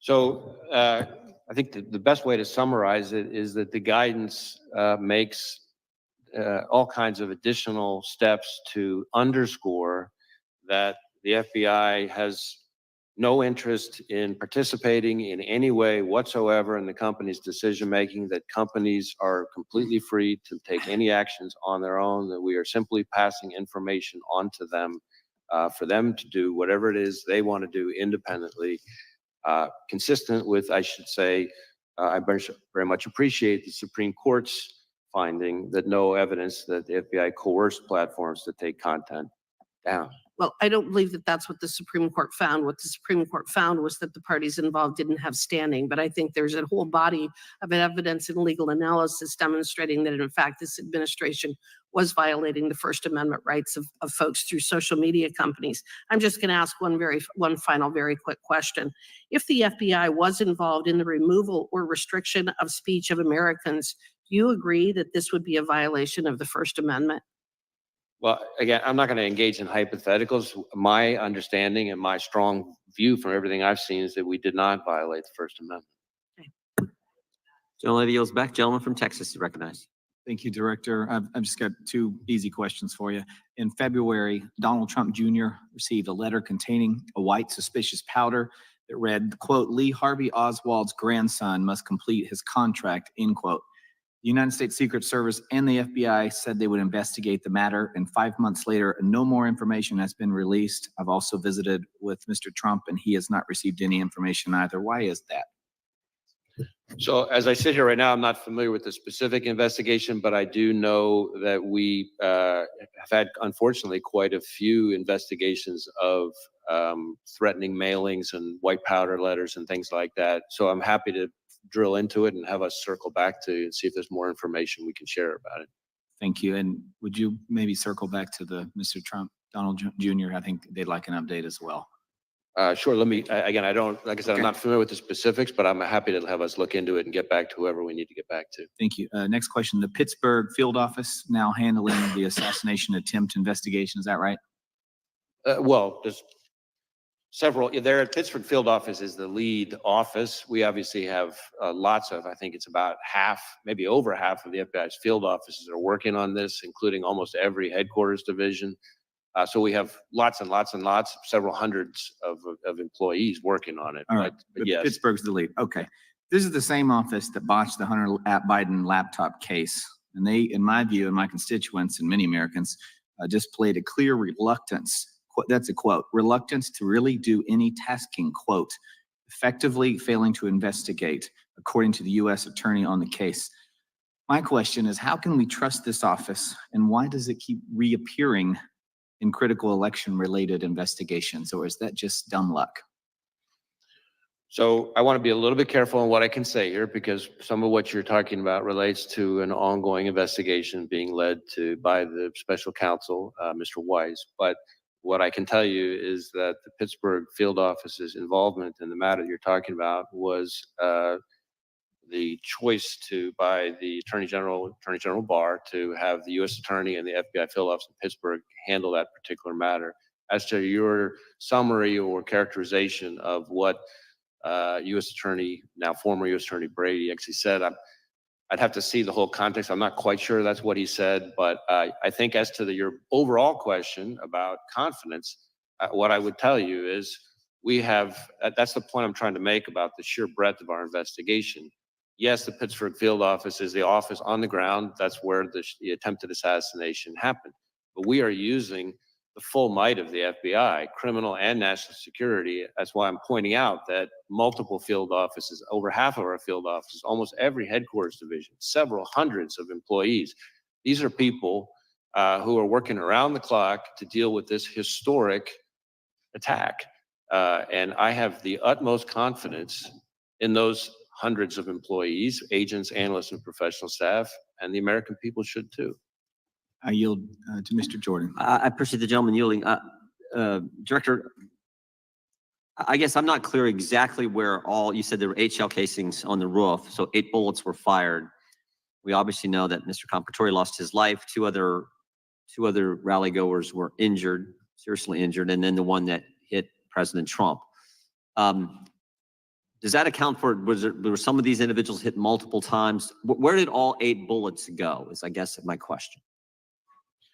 I don't have that in front of me. I'm happy to circle back and get that to you. It's assuming we have that information yet. As I said, I think with respect to former President Trump, there's some question about whether or not it's a bullet or shrapnel that that hit his ear. So it's conceivable. Although, as I say here right now, I don't know whether that bullet, in addition to causing the grazing, could have also landed somewhere else. But I believe we've accounted for all of the shots in the cartridges. So let us get that. It's my understanding that the very first one was the one that hit the president. Is that the very first shot, or is that not accurate? I don't, as I sit here right now, I don't know the answer to that. I believe we know the answer to that. I just don't have it in front of me. Okay. Is there any chance this, I mean, it seems to me that this bad guy, the shooter was focused on President Trump, but you indicated that he purchased 50 rounds of ammunition, I believe, earlier that day. Do you have any indications thus far in your investigation that in addition to going after and trying to assassinate the former president, he was also looking to do a lot more damage to other individuals? That's a hard question to answer. What I would say is I agree with you that his preparatory activity is what we've seen so far. The limited information that has been relevant and interesting about his preparatory activity does seem to be that he had settled on former President Trump as a target and this rally as his moment to try to take a shot. But in addition to the 50 rounds, of course, you have the issue of these explosive devices. Right. And so what else he may have had in mind is something that I think is very much of an open question. On the one hand, you have these explosive devices, including the one still back in his home that wasn't in quite the same stage as the one in the ones in the vehicle. But he clearly had those explosive devices for some reason. And so we're trying to figure that out. As I've said before, sometimes in these kind of situations, you find like a manifesto or something like that. It's frustrating to us, and I'm sure frustrating to you and the American people, that we haven't found anything quite like that. We'd love to have a roadmap that tells us exactly what he was thinking. We haven't found that yet. Doesn't mean we won't. We're looking all over the place, and we're going to leave no stone unturned. Thank you. A gentleman from Texas is recognized. Thank you, Mr. Chair. Thank you, Director, for being here today. I know it's been a very long day, busy day on Capitol Hill, and also I want to apologize in advance if there's any repetitive questions from me. But I have to ask, given that our sitting president resigned from the campaign on Sunday and the Secret Service Director resigned yesterday, you don't plan on resigning anytime soon, do you, sir? No, sir. Good to go. Earlier today, you told this committee that you recovered 8 bullet cartridges from the roof next to the shooter. And given that testimony, I have 2 questions for you. How many shots were fired at President Trump, and how many shots were fired in total of the entire day? I know I keep hearing 8, but were there any more that were unaccounted for? The best information I have right now is 8 shots. As to the sequence, I'm not sure I have that sitting here right now. As I said to the chairman, I'm going to go back to my team and see if we've got that nailed down yet. And if we have, I'm happy to share it with you and the rest of the committee. Please do, sir. Thank you very much for that. You also mentioned that the shooter used encrypted messages to communicate.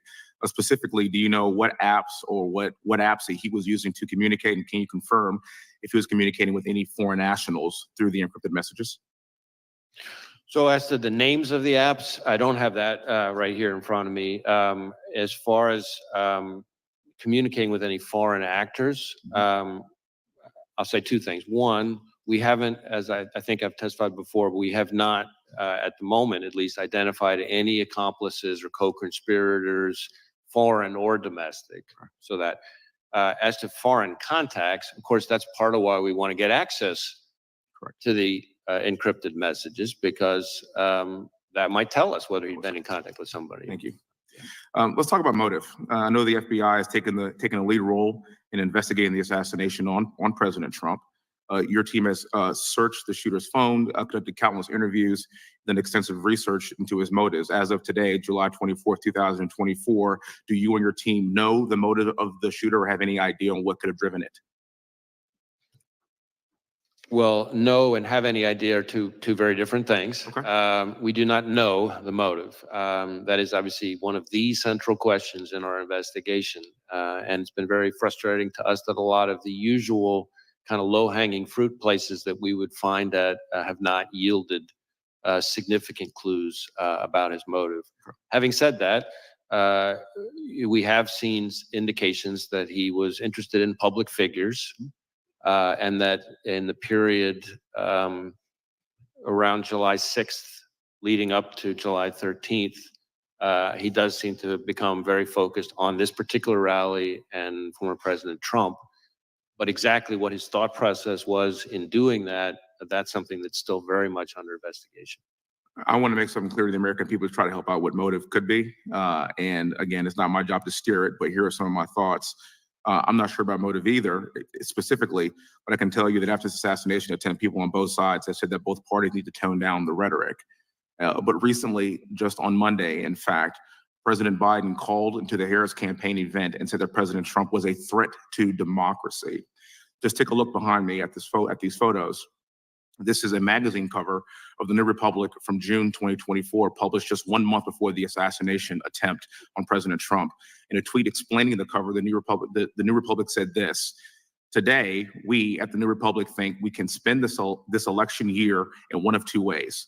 We can spend it debating whether Trump meets the 9 or 17 points that define fascism, or we can spend it saying he's damn close enough and we'd better fight. We unreservedly choose the latter course." Now, sir, I know you said that the FBI doesn't have a clear motive yet, and you've explained that, but in your professional experience as an investigator, do you think that language like this could radicalize someone to engage in political violence? I certainly understand the point of the question. What I would tell you is that, respectfully, I don't think it's appropriate for me as FBI director to be characterizing or engaging in public commentary on specific people's rhetoric. And that's because it's not that I don't understand why you're raising the question, but I'm saying that in my role, I have to be very careful to make sure we speak through our work and we speak through our cases and our intelligence products, not the FBI director chiming in the public square on different people's public, political commentary. I understand. For the record, there was an assassination attempt on an American president, and I will be asking these same questions even if it were President Biden. And my message to the American people is that we need to do better. I yield back the rest of my time, and thank you for being here, sir. I know it's been a very long day. Gentleman yields back. Gentleman from South Carolina is recognized.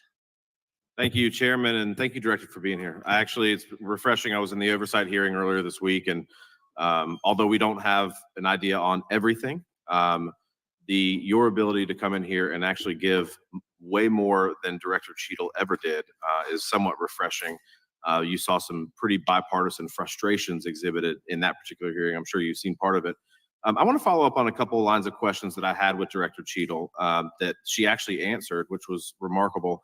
One, she had indicated that Secret Service at the Trump rally did not have any radio recordings. Is that, in your investigation, is that accurate? I'm not sure I know the answer to that. I believe there may be some recordings on the local law enforcement side. As to whether or not we have recordings on the Secret Service side, I'd have to drill back into that. And the reason you might say, well, how the heck can you not know? Well, we certainly have interviewed lots of Secret Service employees. So what we know from the interviews versus some other source, as I sit here right now, I don't know. So on this particular case, but in your experience, and again, it's a different agency, but she had indicated, Director Cheatle had indicated that recordings sometimes are done from radio recordings, I guess, of what happens at a Trump rally or any other thing that they're engaged in. Is that your experience as well, that sometimes there are audio recordings of communications between law enforcement officials? Just speaking very broadly, Broadly. there are times when there are recordings, but it'd be hard for me to be more precise than that. And I know that you can't answer whether they were here in this instance or not, but what would cause recordings to not exist for the Trump rally, if as a hypothetical? What would be the reason that that would happen? I'm afraid I don't know the answer to that. I mean, if they didn't record, there may be situations where they just don't record in the first place, and why that would be, though, I'm not sure I can answer that. Thank you. Let me ask you this, and this is another line of questioning. Director Cheatle had indicated that seconds before the would-be assassin fired the shot, is roughly seconds, is when he became a person of suspicion to an actual threat. Would you agree with that assessment from Director Cheatle? Well, let me try it this way. I think there are sort of three, in my mind, let's say three significant moments on this continuum that you're kind of getting at.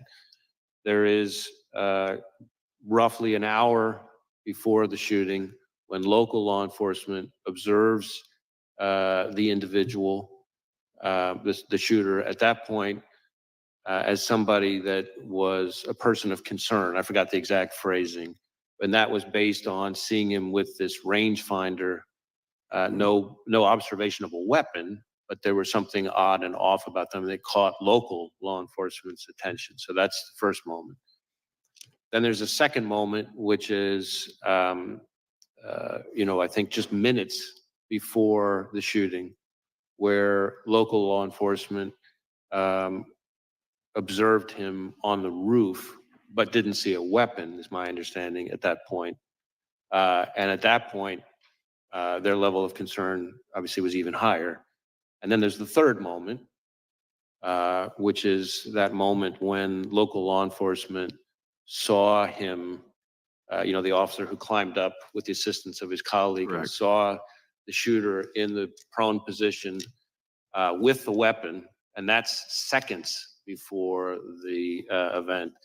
And so, terminology, I'm not sure, but it seems to me there's an evolution of concern over that time period. Correct, and escalating concern. At what point, and this again, I just don't know, so I'm curious, at what point is, say, the sniper who killed Mr. Crooks, at what point is he able to fire a shot, and does he have to have authorization in which to do that? I don't know that I know Secret Service's rules of engagement in that situation. It's possible that our interview of the counter sniper has uncovered that. Again, our focus has been, I certainly understand why you're asking the question, but our focus has been on the shooter himself and his actions and the attack. These two other reviews, the DHS Inspector General and the outside independent panel, are both looking at the performance of the Secret Service, which would, I'm confident, include the question that you're talking about. Thank you. And I actually think, from a legislative purpose and what this body will probably ultimately do, it's of great importance that we break down barriers of communication and that we allow, officers to do their job without, so that this doesn't happen again. And I appreciate you being here. Thank you, Director. Gentleman yields back. Gentleman from Ohio is recognized. Well, once again, as Congressman Fry said, we want to thank you for your time and a lot more information today than Monday. So thank you for that. I just have a handful of questions. I would love to have just a simple yes or no so we can get done with this. So on day one, President Biden issued an executive order mandating DEI programs in the executive branch. You responded by hiring FBI's first ever chief diversity officer. You're even on the Bureau's website quoting saying that diversity and inclusion of the workforce is something I care deeply about because the success of our efforts impacts our operations, our culture, and our future. End of quote. So Director, just a simple yes or no, do you still find DEI hiring practices to be central to the FBI's operations, cultures, and future? I believe that diversity is an important part, is a core value of a high-performing organization. Do you have any concerns that our homeland security efforts will be hampered if the FBI continues to use DEI as a primary hiring measure? I don't believe that we use DEI as a primary hiring metric. I would say that we have not lowered our standards. Yes and or I no, feel, please? let me, if I could finish, it's not a yes or no question. We have not lowered our standards, and the facts back that up. Are you aware of a 112-page report compiled by senior agents and analysts which stated, quote, if the current trajectory of the FBI special agent recruitment and selection continues, using DEI as the primary and sole measure of our homeland security efforts will be significantly hampered. Do you know about that 112-page report? I'm aware of a report from a number of anonymous former employees. Thank you. Do you agree that protecting the former president falls under the umbrella of homeland security? Well, protecting the former president, the physical security, the protective detail on the former president is the province of the Secret Service, which is part of the Department of Homeland Security. It is my understanding that historically the FBI had 100,000 applications for special agents on file at any given time of the year. So talking about slipping recruitment, are you aware that on February of 2024, a letter from the FBI's Assistant Director for Training Division, which reported that FBI only received an estimated 48,000 applications over a 2-year period? I don't know if we're comparing apple to apple. What I can tell you is that in the time that I've been FBI director, the number of Americans applying to be special agent has gone up dramatically. To the tune of, in some cases, double or triple the pace So the it was when 48,000 if I is could on? finish, sir, if I could finish, please, to a rate that is higher, you'd have to go back about a decade or so to find the number of Americans applying to be special agents that are currently applying. Okay, so for the record, that 48,000 is probably wrong then in your eyes? I don't know. I don't have the letter in front of me, but what I'm not sure of is that we're comparing apple to apple in terms of time periods and everything else. In advance of the Trump shooting, United States Secret Service Special Agent in charge Tim Burke reportedly told law enforcement partners that NATO summit in Washington, D.C. limited his resources available to the Trump rally. The service has similar DEI hiring aims and failed their zero-fail mission to protect President Trump. Director Cheatle has since stepped down. Could the hyperfixation on hitting Biden administration's imposed DEI rules by causing the FBI and the federal law enforcement agencies to not only miss their prime candidates, but also potential threats? Well, I can't speak to Secret Service's hiring practice. What I can tell you is that in my view, diversity, like everything else, is something that has to be done in the right way. Just like everything else, there's a right way and a wrong way to achieve it.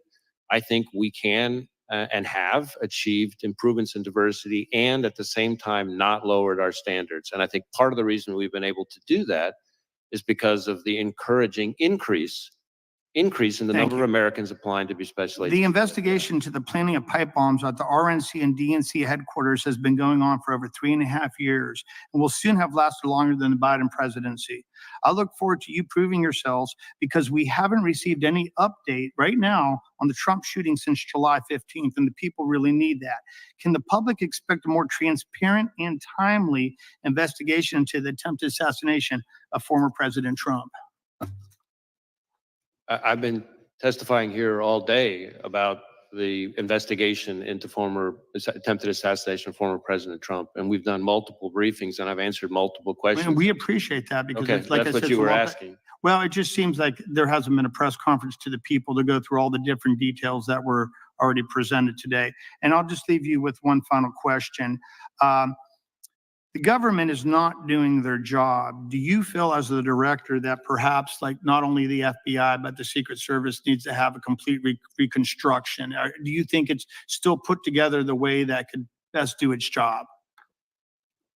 The FBI that I see every single day, having visited all 56 of our field offices at least twice, many of them 3 times, the FBI that I see engaging with state and local law enforcement from all 50 states that I hear about from prosecutors, judges, business leaders, community leaders, foreign partners is an FBI that is respected, trusted, appreciated, and that is there for people when they need them the most. And that is the FBI that I see, and I'm very proud to be a part of them.